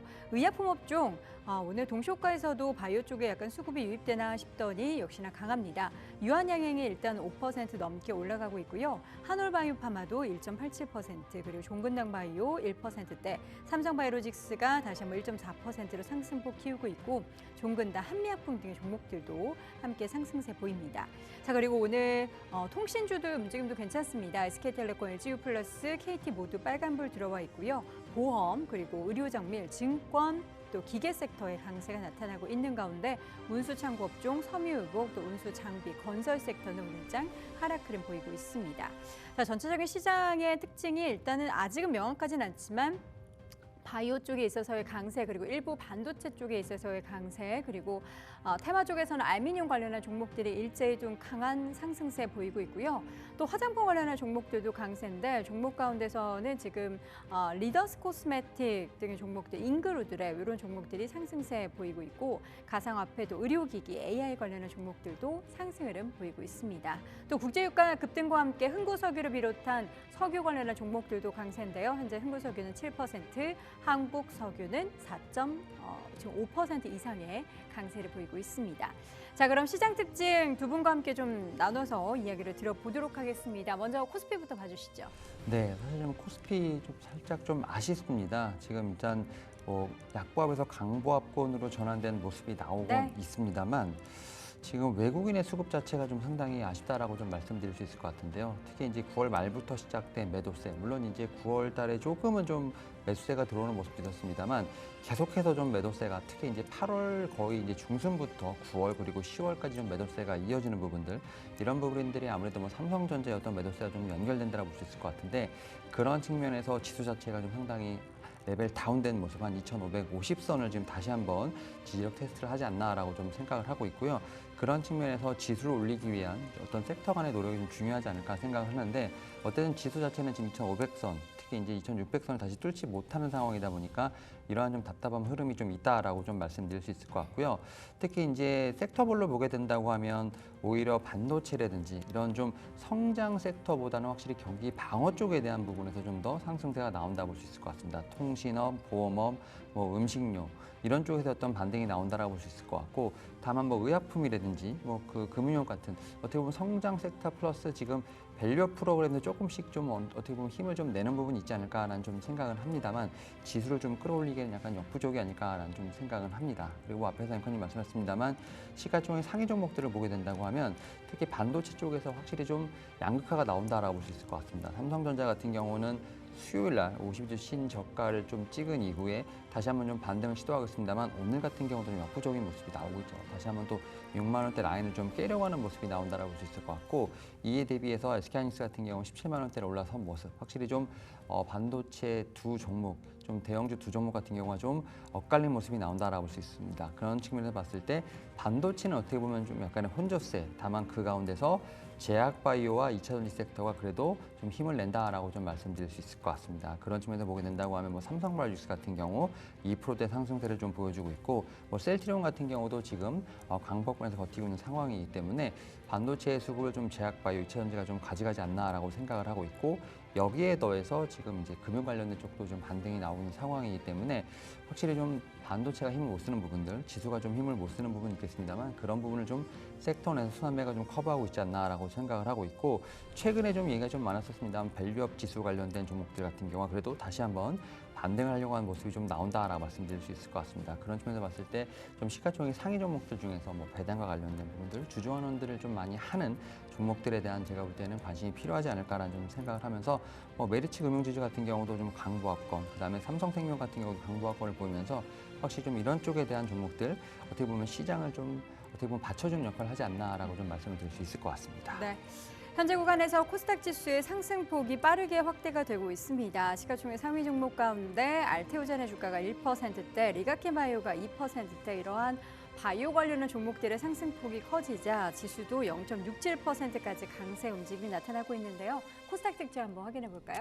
네, 일단은 코스닥 시장에서 오늘의 경우 이제 외국인의 매도가 다소 아쉬운 부분이 있습니다. 다 아쉽네요, 네, 외국인은. 그렇죠. 예. 예, 외국인의 이제 매도가 조금 이어지고 있는 상황이기 때문에 이런 수급적인 흐름들도 한번 끝까지 체크를 해보자라는 점 먼저 말씀을 드려보도록 하겠고요. 네. 전반적으로 일단 코스닥 시장을 좀 들여다봤을 때 이 시장 자체보다도 뭔가 역시나 개별 종목 위주로 움직여지는구나, 그리고 이슈에 민감하게 반응을 하고 있는 장이구나라고 좀 볼 수 있을 것 같습니다. 먼저 이제 2차 전지 관련주들 뭐 에코프로라든지 에코프로 BM이라든지 생각보다 그래도 좀 견조한 흐름 보여지고 있는데, 왜냐하면 이제 테슬라의 이제 인도량에 대해서 이제 발표가 나왔는데 시장이 예상했던 것보다 조금 기대를 좀 하회하는 수준을 보였습니다. 그럼에도 불구하고 주가의 경우는 관련주들을 좀 견조하게 흘러가는 모습 보여지고 있고요. 일단은 물론 이제 테슬라의 어떤 인도량 발표에 대해서 실망감도 있겠지만 또 로보택시에 대해서 기대감이 나오고 있기 때문에 이런 기대감이 또다시 좀 더 반영이 되지 않을까라고 좀 볼 수가 있기 때문에 지금 워낙에 2차 전지 관련주 납폭 과대가 된 상황에서 최근에 반등을 시도를 하고 있는 만큼 이 로보택시에 대한 기대감이 또 앞으로는 주가에 어떻게 반영될 수 있을지 여부 한번 체크를 해보시면 좋으실 것 같고요. 그리고 역시나 이제 방산주의 경우도 흐름이 상승 흐름 보여지고 있습니다. 아무래도 이제 지정학적 리스크가 불거지고 있다 보니까는 대형 방산주를 비롯해서 중소형 방산주들까지도 이런 여파가 확대가 되고 있기 때문에 오늘의 경우는 이렇게 좀 중동 리스크와 관련된 종목들이 또 시장에서는 들썩들썩하지 않을까라고 좀 봐야 될 것 같고요. 네. 그리고 이제 조선주들, 대형 조선주들도 상승으로 보여지고 있는데 이 조선 업황에 대해서 이제 개선 기대감이 나오다 보니까는 이런 분위기가 또 조선 기자재주로서도 흐름이 이어지고 있는 것 같습니다. 그렇기 때문에 이 중소형 조선 기자재주에 대해서도 오늘장 한번 관심을 가져보자라는 점도 말씀을 드려보도록 하겠습니다. 네. 조선 관련한 종목들, 기자재 관련한 종목들은 잠시 후에 종목 이야기 나눌 때 조금 더 자세하게 들여다보면 좋을 것 같고요. 양시장 움직임 비슷합니다. 코스피는 겨우 이제 강보합권에서 빨간불을 겨우 켜고 있는 그런 상황이 연출되고 있고, 코스닥이 0.57%, 0.6% 안팎의 강세 움직임입니다. SK하이닉스 1.54% 강세, 그리고 삼성바이오로직스는 상승폭 빠르게 키우면서 2.4%까지 상승폭을 더 키우고 있고요. 유한양행이 5% 육박하는 그런 상승이 나타나고 있고, 그리고 SK바이오팜의 주가도 1.5%, 한미약품도 1.27% 이렇게 바이오주 흐름이 좋습니다. 개별적인 종목 중에서는 이제 대형주 중에서는 LG전자의 주가가 1.75% 강세 보이고 있고요. SK스퀘어의 주가도 1.79% 상승 흐름 보이고 있습니다. 자, 특징적인 종목들로 좀 압축을 해보도록 하겠습니다. 우리 먼저 본부장님부터 하나 꼽아주시죠. 네, 오늘 이제 해운주도 한번 살펴봐야 될 것 같습니다. 해운주 좀 내렸죠? 네, HMM이라든지 STX 그린로지스라든지 흥황해운이라든지 사실 생각보다 주가가 또 신통치가 좀 많은 상황인데요. 네. 왜 제가 해운주를 좀 언급을 하려고 하냐면은 지금 일단은 파업에 대한 이슈가 있었죠. 미국 동부에 이제 항만에 대한 파업으로 인해서 아무래도 물류 대란이 나타날 것이다, 이런 좀 예상이 나오고 있는 상황에서 원래 사실 이런 좀 얘기가 나왔을 때 해운주들 먼저부터가 좀 주목이 되기 마련입니다. 근데 그럼에도 불구하고 지금의 경우 오히려 주가가 하락하는 모습 보여지고 있기 때문에 이 항만 파업에 대한 부분에 대해서는 이미 어느 정도는 얘기가 나온 부분이었기 때문에 그때부터 주가에 선반영이 되었고, 이미 파업이 시작이 되고 나서 또 하나의 어떤 좀 해운주에 대한 이슈가 줄어들었기 때문에 이로 인해서 오히려 좀 차익실 매물이 나오는 게 아닌가라고 봐야 될 것 같습니다. 그렇기 때문에 이렇게 좀 파업에 대한 얘기가 나왔음에도 불구하고 해운주에 대해서는 좀 더 적극적으로 좀 매수 관점으로 바라보시기보다는 오히려 좀 더 관망하자라고 좀 말씀을 드려보고 싶고요. 네. 사실 이제 연말 쇼핑 시즌을 좀 앞두고 있는 상황이기 때문에 이렇게 물류대라는 소식들이 또다시 한번 나올 가능성이 높습니다. 그렇기 때문에 해운주의 경우는 오히려 지금의 경우는 관망을 하실지라도 조금 더 물류 대란에 대해서 이슈가 불거졌을 때 다시 한번 관심을 가져보자라는 관점으로 정도로 말씀을 드려보도록 하겠습니다. 네, HM의 현재 주가 계속해서 하락을 보이고 있습니다. 5.84%까지 낙폭이 더 늘어났고요. 현재 16,940원 기록이 되고 있습니다.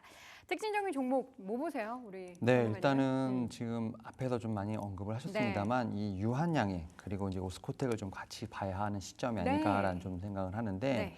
지금 렉나자와 관련돼서 좀 얘기가 나오고 있는데 렉나자 미국에서 약가가 연간 3억 원으로 책정이 됐다고 합니다. 그래서 연간 3억이나 들어요? 네, 그래서 이제 너무 경쟁사 비싼데요? 그러니까 이제 금액이 높게 책정됐기 때문에 환자의 부담이 좀 늘어나는 건 사실입니다만 경쟁사 대비해서 상당히 높은 수준이라고 볼 수 있을 것 같고 그런 측면에서 지금 어쨌든 FDA를 막 통과했기 때문에 결국은 제가 볼 때는 여러 가지 관건은 있습니다만 팔리게 된다고 하면 유한양행 플러스 이제 지금 이제 오스코텍 같은 경우 로열티 수치가 좀 더 올라가지 않을까라는 좀 생각은 하고 있습니다. 네. 그런 측면에서 봤을 때 지금 최근에 보게 되면 뭐 이제 효능이라든지 마지막으로 좀 중요한 것은 뭐 전체 생존 기간 같은 데이터 같은 관련된 부분들이 내년 상반기에 분명히 확인할 수 있지 않을까라는 좀 생각을 하고 있고 그만큼 약값이 올라가기 때문에 환자에 대한 부담도 있겠습니다만 한번 팔릴 때마다 로열티는 상당히 많이 수치될 수 있다는 어떤 그런 부분이 있는 상황이기 때문에 그러한 측면에서 지금 유한양행 그리고 오스코텍이 좀 3에서 5%씩 반등을 하고 있지 않나라고 좀 생각을 하고 있고 다만 유한양행 같은 경우는 9월 24일 날 50주 신고가를 찍으면서 사실 어떤 이런 기대감이 좀 상당히 반영이 됐다고 하면 오스코텍 같은 경우는 오히려 지금 이제 라자와 관련된 부분에서 오히려 값보다도 지금 시가총액 자체가 좀 어느 정도 낮게 형성되어 있는 상황이기 때문에 오히려 유한양행을 좀 따라갈 수 있는 그러한 좀 상승세를 좀 기대해 볼 수 있지 않을까 생각하면서 일단 유한양행 그리고 좀 오스코텍이 그래도 지금 시장이 어려운 상황에서 4에서 5%씩 반등하고 있다라고 좀 말씀드릴 수 있을 것 같습니다. 네. 바이오 하면 또 윤여민 하면 바이오이기 때문에 또 유한양행과 오스코텍 관련한 이야기를 함께 전달을 해주셨습니다. 현재 주가도 지금 유한양행은 5% 안팎의 강세고요. 오스코텍은 4%대 상승세 보이고 있습니다. 자, 반면 오늘 아모레퍼시픽 지금 주가가 4%대 밀리고 있습니다. 좀 올라오나 싶으면은 다시 떨어지고 화장품주는 특히나 이제 아모레퍼시픽은 정말 모르는 것 같아요. 예, 주가의 흐름을 잘 모르겠어요. 그러니까 정말 좀 아리송합니다. 사실은 이제 화장품주의 이제 업황이 개선이 된다. 그리고 이제 화장품주들 워낙에 수출이 확대가 되고 있다. 이런 소식이 나왔음에도 불구하고 사실 이렇게 주가의 경우는 좀 시원치 않게 좀 않는 모습을 보여지고 있는데, 그렇죠. 사실 이제 지금 이제 트렌드를 좀 많이 봐야 될 것 같습니다. 화장품의 경우는 이 어쩔 수 없이 유행이라든지 트렌드라든지 이런 부분에 좀 민감하게 반응하고 있기 때문에 사실 이제 지금의 경우는 뭔가 예전에 좀 고가 브랜드의 화장품에 대해서 수요가 높았다면은 지금의 경우는 뭔가 좀 인디 브랜드, 그러니까 뭐 중저가 화장품에 대해서도 수요가 높고 또 여기에 더해서 이제 경기가 조금 어려워지다 보니까는 여성분들의 경우는 조금 더 가성비 높은 제품을 좀 많이 찾게 됩니다. 근데 이제 아모레퍼시픽의 경우는 그에 대비해서 조금 이제 고가 브랜드를 좀 많이 보유를 하고 있기 때문에 이런 부분들이 또 쉽게 반영이 되지 않는 모습들도 보여지고 있는 상황이고 생각보다도 뭔가 중국 쪽에 대한 매출이 또 많이 나오지 않다 보니까는 아무래도 주가의 경우도 부담스럽게 작용하는 게 아닌가라고 봐야 될 것 같습니다. 뭔가 지금의 경우는 어느 정도 이제 기술적인 흐름을 봤을 때 지지선을 좀 이탈한 상황이기 때문에 오히려 지금은 좀 매수 관점으로 바라보기보다도 다시금 지지 라인이 확인이 될 때까지는 조금 더 관망해보자라는 점 말씀을 드려보도록 하겠고 이 중국에 대한 경기 부양책이 나왔음에도 불구하고 화장품주의 경우는 생각보다는 크게 주가가 오르지 않는 경향이 높기 때문에 화장품주의 경우는 이 브랜드에 따라서 그만큼 또 실적을 크게 기여를 할 수 있는 브랜드력들을 한번 살펴보면서 좀 더 종목별로 옥석 가리기가 필요한 시점이라는 점도 함께 말씀을 드려보도록 하겠습니다. 네, 아모레퍼시픽 주가 4.52%의 하락입니다. 전일장에도 7% 그리고 월요일장에도 지금 2.96% 하락을 해서 이번 주만 해도 10% 넘는 주가의 조정이 나타나고 있는 종목입니다. 자, 이 밖에 특징적인 종목들 계속해서 짚어보도록 하겠습니다. 코스피는 0.2%대로 다시 한번 약보합권으로 밀려났고요. 코스닥도 상승폭이 좀 다소 줄어들면서 0.33% 상승으로 제한적인 움직임이 나타나고 있습니다. 바이오 쪽으로 다 쏠리는 것 같아요, 수급이. 네, 지금 코스피 쪽에서도 보게 된다고 말씀하셨던 것처럼 네. 삼성바이오로직스 다시 한번 좀 움직이고 있다 말씀드릴 수 있을 것 같고 한 2%대 상승세. 여기에 뭐 셀트리온 같은 경우도 강보권이긴 합니다만 그래도 지수 대비 제가 볼 때 강한 모습을 좀 보여주고 있는데 네. 일단은 이 숫자와 관련된 부분들. 이제 3분기 실적과 관련된 부분에서 좀 증권사들의 리포트가 좀 상당히 네. 많이 나오고 있습니다. 특히 3분기 실적을 기대치가 좀 상회하지 않을까라는 좀 얘기가 나오면서 삼성바이오로직스에 대한 좀 호평, 그다음에 어떻게든 목표가가 좀 상승하는 어떤 그러한 좀 리포트가 많이 나오고 있다라고 좀 말씀드릴 수 있을 것 같고 여기에 더해서 지금 이제 미국의 생물보안법 관련된 부분들이 좀 강조가 되고 있죠. 그러다 보니까 우시바이오부터 시작해서 중국의 뭐 CMO 업체들 같은 경우가 좀 어느 정도 일부 좀 기업을 정리하겠다는 뉴스가 좀 같이 나오면서 이에 대한 반대 수혜로서 결국 우리나라 지금 CMO 업체들인 뭐 삼성바이오로직스라든지 그다음에 뭐 셀트리온 같은 업체들이 반대 수혜를 볼 수 있지 않을까라는 여기에 기대감까지 퍼져 있다라고 볼 수 있을 것 같습니다. 그런 측면에서 좀 시장이 좀 어려운 가운데 제약바이오 섹터 그 가운데서 CMO 쪽으로 좀 몰리지 않나라고 좀 생각을 하고 있고 앞에서 말씀드렸던 것처럼 삼성바이오로직스 같은 경우는 9월 말에 9월 25일 날 지금 110만 원이 넘어가는 52주 신고가 이후에 좀 조정이 있었습니다만 오늘 다시 한번 좀 상승폭을 좀 키우고 있다. 그래서 수요일 날 어떻게 보면은 저점을 잡은 이후에 오늘 다시 한번 또 100만 원대를 넘어가는 모습이기 때문에 제약바이오 섹터에도 시장이 어려운 가운데서도 좀 중심을 잡아주고 있는 모습. 그 가운데서 대장주가 다시 움직인다라고 좀 말씀을 좀 드릴 수 있을 것 같습니다. 네. 자, 바이오주 이야기를 계속해서 하다 보면은 다른 좀 소외된 종목들이 많기 때문에 지금 일부 종목들 한번 개별 종목으로 보도록 하겠습니다. 한화 에어로스페이스가 4.8%대 강세고요. 현대로템의 주가도 1%대 일부 그러니까 방산 관련한 대형주들도 좀 움직이는 모습이 나타나고 있고요. 지금 종목 가운데 SK텔레콤의 주가도 상승폭이 더 커지고 있습니다. 2.5% 그리고 LG전자의 주가도 2%대 강세를 보이고 있고요. 일부 종목 가운데 자동차주는 좀 쉬어가는데 그래도 현대모비스 쪽에는 빨간불이 들어오고 있다라는 게 그나마 조금은 붙잡을 법하고 그리고 이제 유가가 워낙에 올라가다 보니까 흥구석유, 한국석유 등의 석유 관련한 종목들이 일제히 강세를 보이고 있고요. 오늘 로봇 관련한 종목들도 움직임 좋습니다. 일부 종목들이기는 하지만 그래도 테마가 형성된 그 섹터 자체는 빨간불이 들어와 있고 자율주행 관련한 종목들 계속해서 상승 흐름 유지하고 있습니다. 어떤 종목을 또 고르시겠습니까? 네, 앞서 이제 언급을 한 업종인데 이제 조선주들 포함해서 조선 기자재주들도 네. 한번 다시금 살펴보도록 하겠습니다. 사실 이렇게 좀 조선주 이제 슈퍼사이클 진입을 했다 그런 소식이 좀 나왔었지만 최근에 대체적으로 주가가 하락을 하는 모습 보였었는데 가장 큰 이유를 살펴본다면 바로 중국의 경기 부양책에 대한 이야기거리였죠. 왜냐하면 이제 중국의 경기 부양책을 내놓으면서 주요 원자재 가격이 상승하였고 그러다 보니까 이제 후판 가격이 상승하면서 이 조선업체들에게는 오히려 실적에 대한 우려감이 나타날 것이다. 이런 전망들이 나왔기 때문에 최근에 조선주들이 또 약세를 보이기도 했었고요. 하지만 오히려 좀 이런 부분들에 대해서는 크게 걱정하시는 것보다도 오히려 성과가 좀 오르면서 이런 부분들이 또 성과에 반영이 될 것이다. 라는 전망이 나오고 있기 때문에 조선주의 경우는 지금의 경우는 우려감보다도 또 앞으로도 계속되게 이어질 수주에 대한 기대감들이 나와주고 있기 때문에 조선주들의 경우는 올해 남은 하반기 동안에는 꾸준히 한번 관심을 가지고 살펴보자라는 점도 말씀을 드려보도록 하겠습니다. 특히나 우리가 우려했었던 이제 후판의 경우는 오히려 중국산에 대한 의존도가 낮기 때문에 크게 실적에는 영향을 미치지 않을 것이다라고 저는 생각을 하고 있기 때문에 오히려 조선주들의 경우는 최근에 조정이 나왔을 때는 한번 관심을 가져보자라는 점 말씀드려보도록 하겠고 여전히 슈퍼사이클에 대한 기대감 또한 남아있기 때문에 앞으로 이런 기대감들이 또한 어떻게 주가에 반영될 수 있을지 이런 부분들에 대해서도 꾸준히 한번 살펴보시면 좋으실 것 같습니다. 네. 자, 현재 구간 코스피, 코스닥 여전히 엇갈린 모습 계속해서 연출되고 있습니다. 코스피는 약보합권, 코스닥도 상승폭 줄여내면서 강보합권 수준인데요. 특징주 보는데 왜 이렇게 힘이 없나요? 힘이 안 나요. 이거 왜 그러는 거죠? 저만 그러나요? 아니죠? 아닙니다. 다 그런 거죠? 네. 예. 차라리 이럴 때는 그냥 퐁당퐁당 쉬지 말고 한 일주일 닫고 다들 그냥 여행 갔다 오는 게 더 좋을 것 같다는 생각이 듭니다. 내수 진작도 되고. 그래서 중국 증시가 쉬나 봅니다. 특징주 계속 보겠습니다. 그래도 눈에 띄는 거 좀 있지 않겠습니까? 일단은 최대한 좀 이 종목을 말씀을 안 드리려고 했는데 뭔데요? 고려현의 어떤 왜 얘기 안 해요?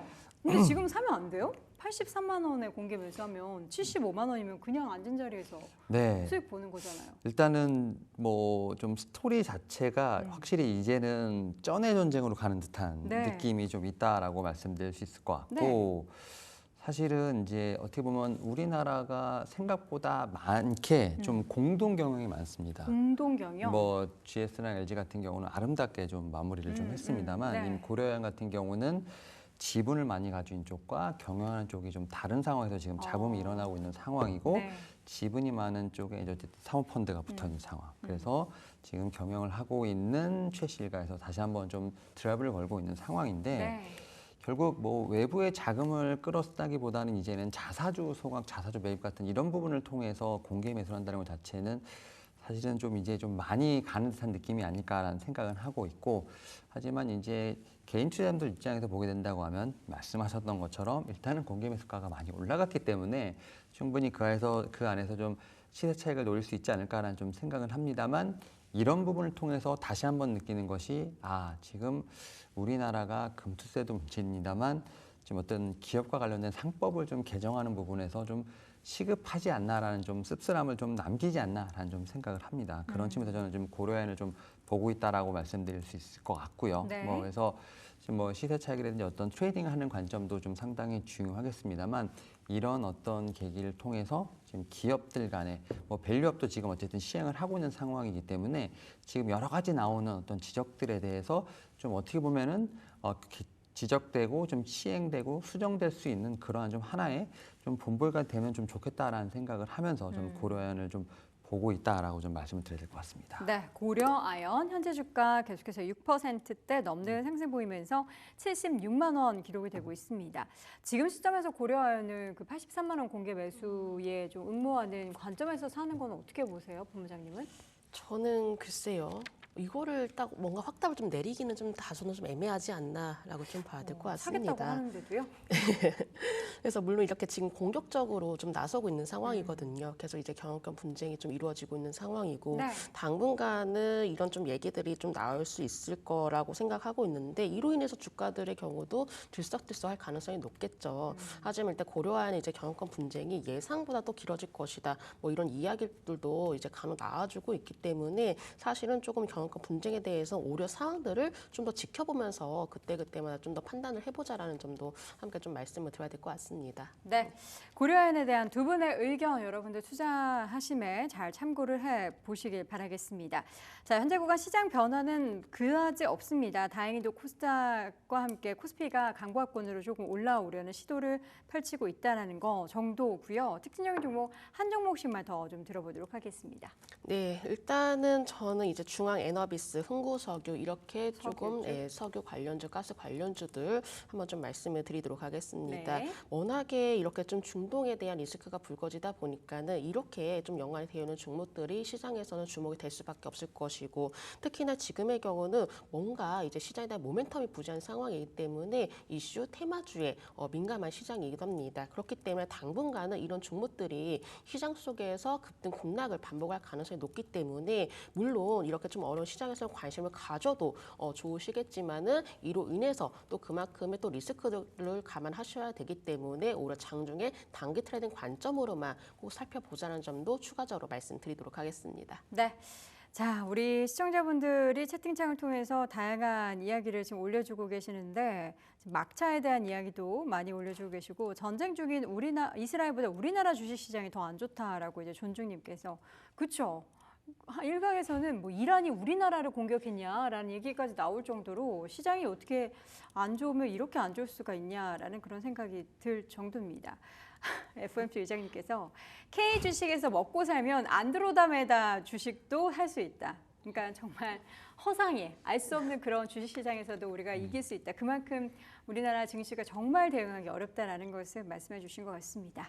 자, 마지막으로 특징주 하나 더 봐주시죠. 네, 일단은 제가 장 전에 현대로템 한번 말씀을 드렸는데 지금 장 전에 좀 리포트가 좀 나왔다라고 좀 말씀드릴 수 있을 것 같고 최근에 지금 현대로템 같은 경우는 증권가에서 좀 추측하고 있는 목표가가 지금 7만 원대로 지금 형성된다라고 말씀드릴 수 있을 겁니다. 추가적으로 좀 상승세가 있다라고 좀 말씀드릴 수 있을 것 같고 지금 폴란드의 K2 인도와 관련된 대수가 좀 늘어나지 않을까. 결국 그런 측면에서 봤을 때 3분기뿐만 아니라 4분기 내년까지도 이 영업이익에 대한 어떤 증가세가 좀 상당히 가파르지 않을까라는 얘기를 하고 있다 말씀드릴 수 있을 것 같습니다. 특히 K2 지금 2차 계약과 관련된 부분들 한 180여 대 정도로 알고 있는데 이런 부분들이 아무래도 지금 계약이 된다고 하면 이제 수주 이런 부분이 또 나중에 수익성과 관련되면서 좀 숫자로 잡히지 않을까라는 좀 제가 볼 때는 기대감도 있고 기존에 지금 어쨌든 수주한 부분에 있어서 지금 영업이익 자체 3분기가 지금 상당히 폭발적으로 영업이익이 늘어나지 않을까라는 얘기를 하고 있는 상황이기 때문에 지금 최근에 지금 목표가가 6만 원대에서 지금 7만 원대로 올라갔습니다. 그만큼 이제 업사이드가 좀 높게 올라갔다라고 말씀드릴 수 있을 것 같고 오늘 같은 경우는 2%대 좀 상승세가 나오면서 물론 지금 전쟁과 관련된 뭐 유가라든지 전쟁 테마주도 있겠습니다만 오히려 이렇게 좀 일반 업종 중에서 방산 그 가운데 현대로템 같은 경우는 어떤 성장에 대한 모멘텀이 있는 상황이기 때문에 이런 종목들을 한번 좀 견실하게 좀 체크해 볼 필요가 있지 않을까라고 좀 말씀드릴 수 있을 것 같습니다. 네, 이번에는 전체 시장 분위기 한번 보도록 하겠습니다. 군데군데 빨간불이 많이 보이기는 하는데 전체적으로는 일단 하락 기조가 좀 깔려 있는 것 같죠. 일단 전기전자 쪽에서는 삼성전자 낙폭을 많이 줄이긴 했습니다. 0.3%까지 낙폭 줄여가고 있고요. SK하이닉스는 1.36% 오히려 상승폭이 조금 둔화가 돼서 아쉬운 상황입니다. 오늘 2차 전지 관련한 종목들은 좀 하락세를 보이고 있죠. LG에너지솔루션, 삼성 SDI, 포스코퓨처엠 각각 2%대 하락이고요. LNF의 주가도 3%대 하락세 보이고 있습니다. 반면 전선 관련한 종목은 상승이네요. 대한전선의 주가 2.85% 그러나 전력 설비 관련한 기업들은 하락입니다. LS일렉트릭, HD 현대일렉트릭 하락이고요. 효성중공업의 주가도 2%대 밀리고 있습니다. 다시 전체 시장으로 돌아가도록 하겠습니다. 오늘 시장에서 바이오주에도 수급이 잔뜩 유입되고 있죠. 갈 데가 없는 수급은 일단 그래 바이오로 가보자라는 안전에 대한 이게 안전자산이 아니었는데 좀 안전적인 바이오주 삼성바이오로직스의 주가가 3% 이상 강세고요.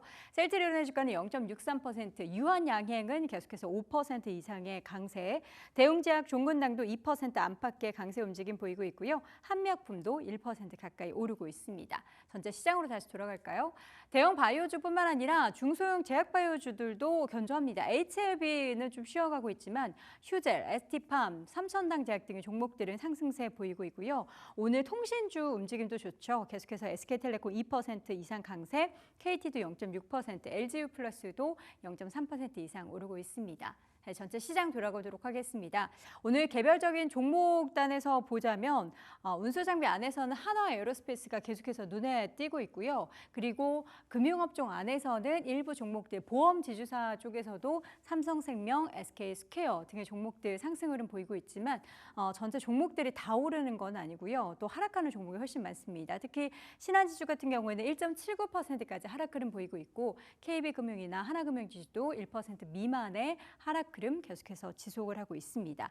전체 시장 다시 보겠습니다. 오늘 시장에서는 그래도 의약품 업종에 바로 옆에 있어서 그런지 서비스 업종에 빨간불이 살짝 들어와 있는 상황인데요. 네이버의 주가 0.89%로 반등하는 가운데 카카오도 0.4%대 반등 보이고 있습니다. 그리고 지난 이제 수요일장에서 또 게임주 이야기를 한창 나눴었는데 오늘은 게임주가 좀 쉬어가고 있습니다. 크래프톤의 주가 0.3%, NC소프트 0.2%대 소폭 하락세고요. W게임즈도 약보합권 기록이 되고 있습니다. 자, 오늘 카지노 관련한 종목들은 좀 혼조를 보이고 있습니다. GK 같은 경우에는 2%대 조정이지만 강원랜드는 1%대 강세를 보이고 있습니다. 전체 시장 다시 한번 마지막으로 점검을 해보도록 하겠습니다. 자, 오늘 화학주 안에서 SOL 주가가 좀 눈에 띄죠. 일반 이제 뭐 흥구석유나 대한석유 등의 석유 관련한 종목도 그렇지만 SOL의 주가도 3% 이상 강세를 보이고 있고요. 철강금속 안에서는 계속해서 지금 지분 경쟁 펼치고 있는 고려아연의 주가가 현재 구간에서도 6% 넘는 강세를 보이고 있고 음식료품 안에서는 삼양식품과 오리온 등의 종목들 상승입니다.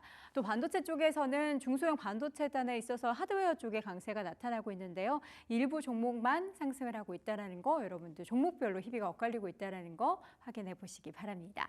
자, 오늘도 탑픽 종목 한 종목씩 좀 꼽아 보도록 하겠습니다. 지금 시점에서 좀 눈여겨볼 만한 종목 먼저 윤현민 전문가님. 네, 저는 카페24라는 종목을 한번 좀 말씀을 좀 드려볼 수 있을 것 같습니다. 지금 한번 좀 소개했던 종목인데 최근에 좀 실적과 관련된 부분에서 좀 한번 좀 주목해 볼 필요가 있지 않을까라는 얘기가 좀 나오고 있습니다. 특히 이 회사 같은 경우 세계 최초로 한국에서 유튜브 쇼핑 전용 스토어 기능을 좀 출시했다라고 말씀드릴 수 있을 것 같고요. 최근에 이제 이 유튜브 쇼핑 서비스에서 결제와 관련된 부분들 좀 새로운 얘기가 나오고 있습니다. 바로 이제 인앱 서비스가 좀 어쨌든 도입되지 않을까라는 얘기가 좀 나오고 있고요. 그런 측면에서 봤을 때 결제를 하게 된다면 좀 별도의 웹사이트로 이동하는 좀 그러한 좀 불편이 있습니다만 바로 결제할 수 있는 좀 그러한 부분으로 제가 볼 때는 서비스가 연결되지 않을까라는 생각을 합니다. 뭐 그런 측면에서 봤을 때 다시 한번 그 유튜브 쪽의 어떤 쇼핑 서비스 주목해 볼 필요가 있지 않을까 생각을 하고 있고 이런 측면에서 아무래도 좀 카페24 같은 경우도 3분기부터 어떤 숫자에 대한 부분을 좀 체크해 볼 수 있지 않을까 생각합니다. 그리고 기타 중국의 라이브 커머스 성장기 어떤 퍼와 좀 비교했을 때도 여전히 좀 저평가 구간에 있다라고 좀 말씀드릴 수 있는 상황이기 때문에 그러한 측면에서 좀 카페24 한번 좀 주목해 볼 필요가 있지 않을까라는 생각을 하고 있고요. 특히 최근에 보게 되면 저점을 좀 잘 올려오는 모습이 나오고 있습니다. 충분히 지금 상황에서도 분할 매수 가능하다 말씀드릴 수 있을 것 같고요. 목표가는 38,000원, 손절가 27,000원 제시해드리도록 하겠습니다. 네, 첫 번째 토픽 종목은 카페24 들어갔습니다. 현재 구간 보합 기록이 되고 있고요. 다시 한번 좀 저점을 높이면서 상승 흐름 최근에 이어가고 있는 종목, 첫 번째 토픽 종목 꼽아왔습니다.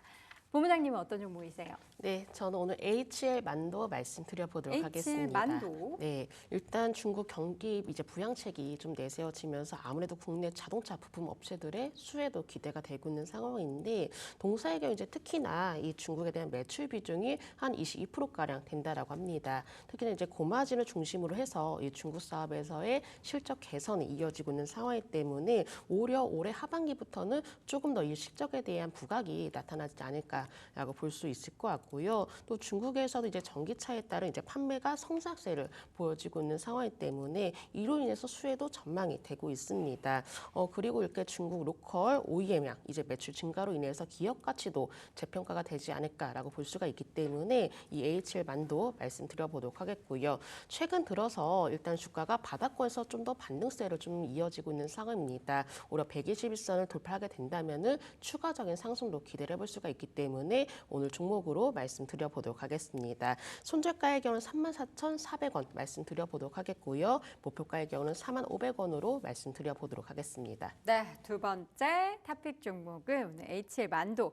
최근에 저점을 딛고 계속해서 이 종목도 계속 상승폭을 키워가고 있고요. 현재 구간 2.71% 오른 37,900원 기록이 되고 있습니다. 자, 양시장 현재 빨간불 켜고 있습니다. 다시 한번 코스피가 강보합권, 코스닥은 0.7%까지 올라섰는데요. 이 흐름 이어가면서 금요일장에는 좀 기분 좋게 하루를 마감할 수 있기를 바라보겠습니다. 오늘 개장 동시효과 상황 두 분과 함께 확인했습니다. 고맙습니다. 네, 네, 감사합니다. 감사합니다.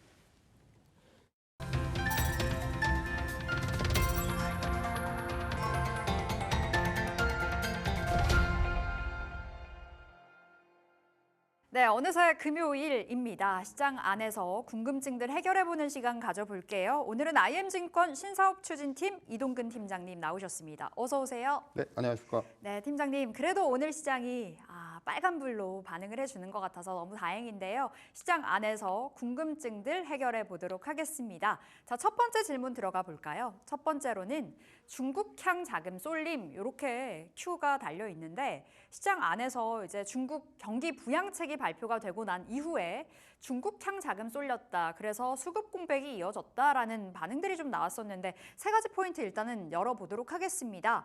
자, 오늘 장에서는 그렇게 강한 반응이 나오지는 않는 것 같아요. 아모레퍼시픽도 일단 하락을 해주고 있고 고강도 부양책이 발생이 됐습니다. 발효가 됐고요. 내수 활성화, 부동산 활성화를 위함이죠. 그리고 9월 ETF 수익률 상위, 글로벌 IB도 가세하고 있는데 중국의 제조업 지수 반등과 실적을 확인해보자 이렇게 달려 있습니다. 자, 팀장님, 중국향 경기 부양책 어떻게 좀 바라보세요?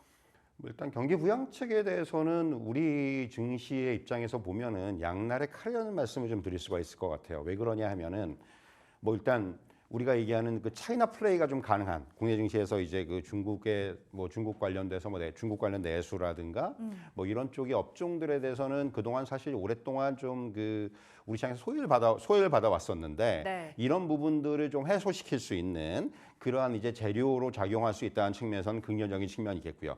다만 앵커께서도 언급해 주셨다시피 일단 우리나라 자금이 이제 중국 쪽으로 빠져나갈 수가 있다라는 거죠. 최근에 사실 우리 증시가 조금 상대적으로 부진했던 이유 중에 하나로 작용할 수 있는 부분이 역시 국내 증시에서의 어떤 중국 증시로의 자금 이동 네. 이런 부분들이 조금씩은 나타나고 있다 이렇게 말씀드릴 수가 있기 때문에 그런 부분들을 보자면 좀 약간 악재로 작용할 수 있을 것 같고요.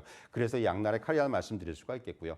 사실 이제 그 중국의 고강도 부양책만 놓고 본다면은 사실 뭐 이전의 사례하고 좀 달라요. 일단 뭐 유례 없을 정도로 좀 이제 강한 여러 분야에서의 어떤 부양책을 제시를 했고 네. 이런 것들이 어떤 인민은행을 축으로 한 어떤 금융 쪽 그리고 또 하나는 이제 그 이후에 바로 이제 또 그 중국 정부 쪽에서 바로 여기에 대해서 화답을 했다는 얘기입니다. 사실 이제 인민은행의 어떤 이런 그 정책이 나왔을 때 뭐 정책 금리의 인하라든가 증시 안정책이라든가 상업은행과 관련된 이유라 뭐 얘기라든가 이런 부분이 나왔을 때만 하더라도 사실 여기서 빠진 부분이 이제 재정적인 부분들 네. 그리고 이제 부동산과 관련된 부분들이 좀 빠져 있었는데 이것을 바로 이제 이틀 만에 이제 정부 쪽에서 긴급 회의까지 열어가면서 역시 이제 이 부분을 보완하는 정책들을 내놓았다라는 거예요. 그렇기 때문에 사실 이전과는 중국의 지금 대응 강도 또 대응 어떤 그 스탠스 이런 것들이 좀 다르다 이렇게 볼 수가 있겠고요. 결국 궁극적으로 봤을 때는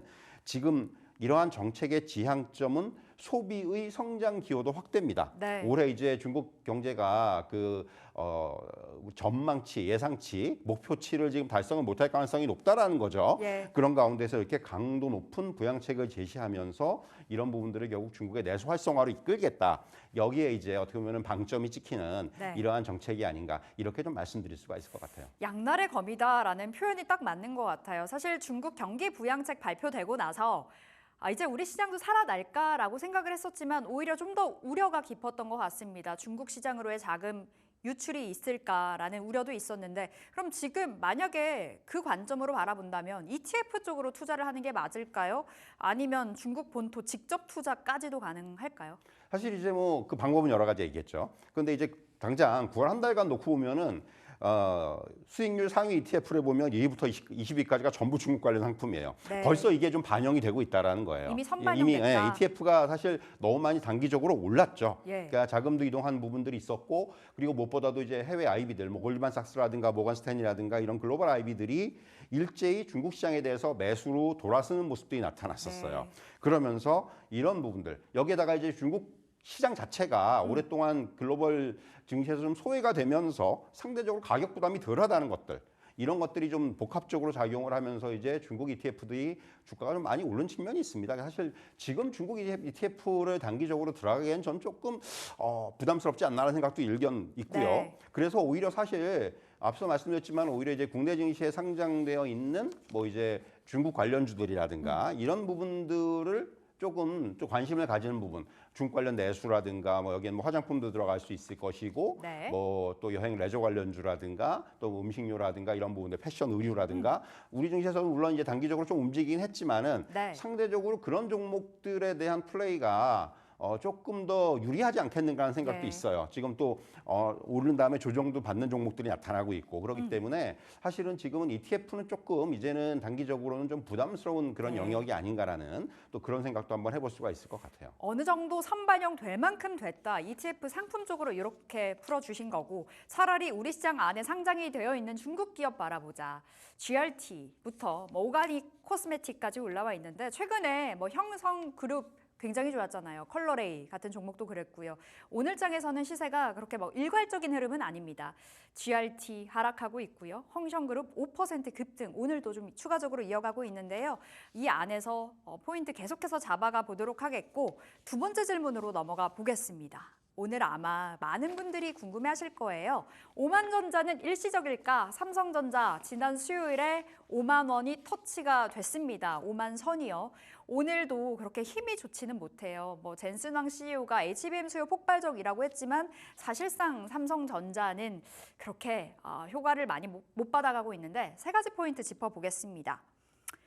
반도체 수출 데이터가 굉장히 잘 나왔었죠. 그럼에도 불구하고 신저가를 기록했었던 수요일이었었고요. 피크아웃 우려 대 저가 매수 힘겨루기 싸움이 좀 지속되고 있습니다. 아무래도 8일에 잠정 실적에 대한 그 기대감, 우려감 공존하는 것 같은데 삼성전자 대체 어떻게 봐야 될까요, 팀장님?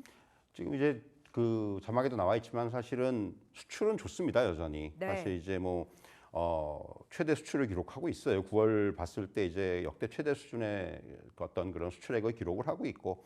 근데 이제 지금 사실 반도체 업종, 특히 삼성전자를 가르는 지금 가장 중요한 어떻게 보면은 단기적인 모멘텀은 어떤 그 수급 그리고 또 하나는 투자 심리예요. 사실 뭐 지금 밸류에이션 이런 거 아무리 얘기해봤자 사실 네. 반응을 잘 안 합니다. 분명히 지금 싼 거 맞고 뭐 지금 밸류에이션 역대 최저 수준 맞고 이런데 이런 얘기 저도 많이 했거든요. 근데 그거에 대해서 별로 이렇게 공감을 못 하시죠. 왜냐하면은 지금 일단 수급적으로 봤을 때 외국인들이 계속 팔고 있다라는 거예요. 그리고 또 하나는 투자 심리가 워낙 안 좋아요. 지금 네. 뭐 그 여러 가지 뭐 그 이런 SNS나 이런 데 보면은 삼성전자에 대해서 별의별 얘기들이 다 나옵니다. 근데 저희가 이제 경험적으로 봤을 때 보통 이런 얘기들이 나올 때가 바닥이거든요. 지금이 예, 바닥이다. 사실 이제 무슨 얘기냐면은 지난 이제 그 오늘 금요일이니까 수요일이었죠. 수요일 날도 삼성전자 이제 6만 깨졌다가 네. 물론 플러스는 못 끝났지만 이제 반등의 시도가 나타났죠. 이게 이제 그 저점 매수가 들어온다는 부분인데 역시 지금은 그러기 때문에 일단은 지금 악재가 나올 수 있는 부분들은 거의 다 나온 것이 아닌가 하는 생각이 들긴 들어요. 다만 말씀드린 대로 지금은 그러한 것들보다는 투자 심리 회복이 먼저 좀 선행이 될 필요가 있다. 네. 이렇게 좀 말씀드릴 수가 있을 것 같고요. 좀 안타깝긴 한데 어쨌든 간에 이런 부분들 수급과 투자 심리가 회복이 돼야지만이 거기서부터 뭔가 반등의 계기를 좀 찾을 수 있지 않겠는가. 그렇죠. 저는 일단 그런 말씀을 좀 드릴 수가 있을 것 같습니다. 어느 정도 삼성전자 바닥은 잡혀 있는 상황이라고 좀 말씀 주신 거고 다만 외국인들이 오늘까지 18거래일 연속 팔고 있거든요. 이 부분이 좀 어느 정도 회복이 되는지 그리고 센티 자체가 어떻게 살아나는지가 관건이다 풀어주셨는데 자, 삼성전자 지금 현재 주가 한번 살펴볼게요. 오늘도 그렇게 강한 시세는 나오지 않고 있고요. 사실 하이닉스는 그래도 선방을 해주고 있는데 삼성전자 지금 자리 0.16%의 하락세 6만 1,000원 선까지 그래도 회복이 됐습니다. 지금 자리에서 삼성전자 어느 정도 그럼 실적 발표 이후에 접근이 좀 더 괜찮을까요? 사실 이제 이번에 3분기 실적 발표, 점정 실적 발표가 과연 모멘텀으로 작용해 줄 수 있을지 네. 이걸 봐야 돼요. 일단 이전에 마이크론 같은 경우는 실적 발표하고 나서 단기적으로나마 반도체 쪽에 뭔가 좀 서광을 비추는 그렇죠. 그런 모습이 나타나긴 했었어요. 그래서 이제 이후에 삼성전자라든가 SK하이닉스의 실적이 굉장히 중요해졌는데 3분기 사실 지금 영업이익의 컨센서스는 10조 4천억 원까지 내려가 있는 상황입니다. 이게 불과 한 달 전만 하더라도 한 14조 까지 돼 있었는데 이게 이제 한 달 사이에 굉장히 급격하게 하향 조정되는 분위기가 나타나고 있습니다. 뭐 여러 가지 이유가 있겠죠. 뭐 비메모리 적자가 지속되고 있고 또 디램 출하량 증가가 지금 시장의 기대만큼 안 따라와주고 있고 그리고 이제 뭐 또 환율 하락으로 인한 요인까지도 좀 작용을 하고 있고 이런 부분들이 복합적으로 작용하고 있기 때문에 네. 사실 3분기 실적에 대해서 이제 낮아질 대로 낮아져 있습니다. 그렇다면은 이 낮아진 실적을 충족시킬 수 있는지 여부 이 부분이 상당히 중요하다. 저는 이렇게 좀 말씀드릴 수가 있을 것 같습니다. 그래서 네. 사실은 3분기 실적을 저는 좀 일단 확인하고 나서 예. 그때부터 뭔가 시장에 좀 변화가 나타나지 않겠는가 이렇게 말씀드릴 수가 있을 것 같아요. 이제 얼마 남지 않았네요. 다음 주 8일에 이제 삼성전자 3분기 잠정 실적이 발표가 되기 때문에 그 날을 디데이로 바라보면서 반도체 접근을 해봐야 되겠습니다. 자, 다음 질문 넘어가 볼게요. 이 질문도 많은 분들이 궁금해하실 거예요. 테슬라 3분기 인도량 실망 이렇게 떠 있는데 우리가 쉬는 동안에 인도량 기대치 이하였다. 뭐 속보가 막 나오더라고요. 그래도 오늘 2차 전지 반응이 좀 나쁘지는 않은 것 같은데요. 세 가지 포인트 열어보겠습니다.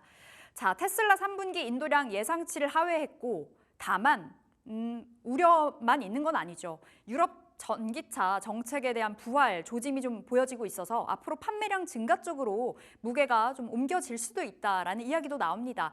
8월에 전기차 판매량이 굉장히 좋았네요. 20% YOY 기준인 거죠? 예, 한번 풀어볼까요? 사실 이제 그 테슬라가 이제 간밤에 조금 그 낙폭을 장중에 6% 넘게 벌리다가 그래도 막판에 좀 그러네요. 돌렸어요. 네. 이게 사실 지금은 인도량 하회라는 이런 좀 악재가 나오긴 했어요. 그래서 올해 아마 연간 인도량도 작년에 못 미칠 것이다라는 그런 이제 전망들이 나오고 있고 다만 테슬라가 이제 낙폭을 돌린 이유는 역시 로보택시에 대한 기대감입니다. 10월 10일 날로 이제 다가와 있기 때문에 네. 이 부분이 계속해서 테슬라의 지금 주가를 붙잡고 있습니다. 그래서 이제 결국은 10월 10일 날이 이제 중요해진 것 같고요. 점점 더 중요해지는 거죠.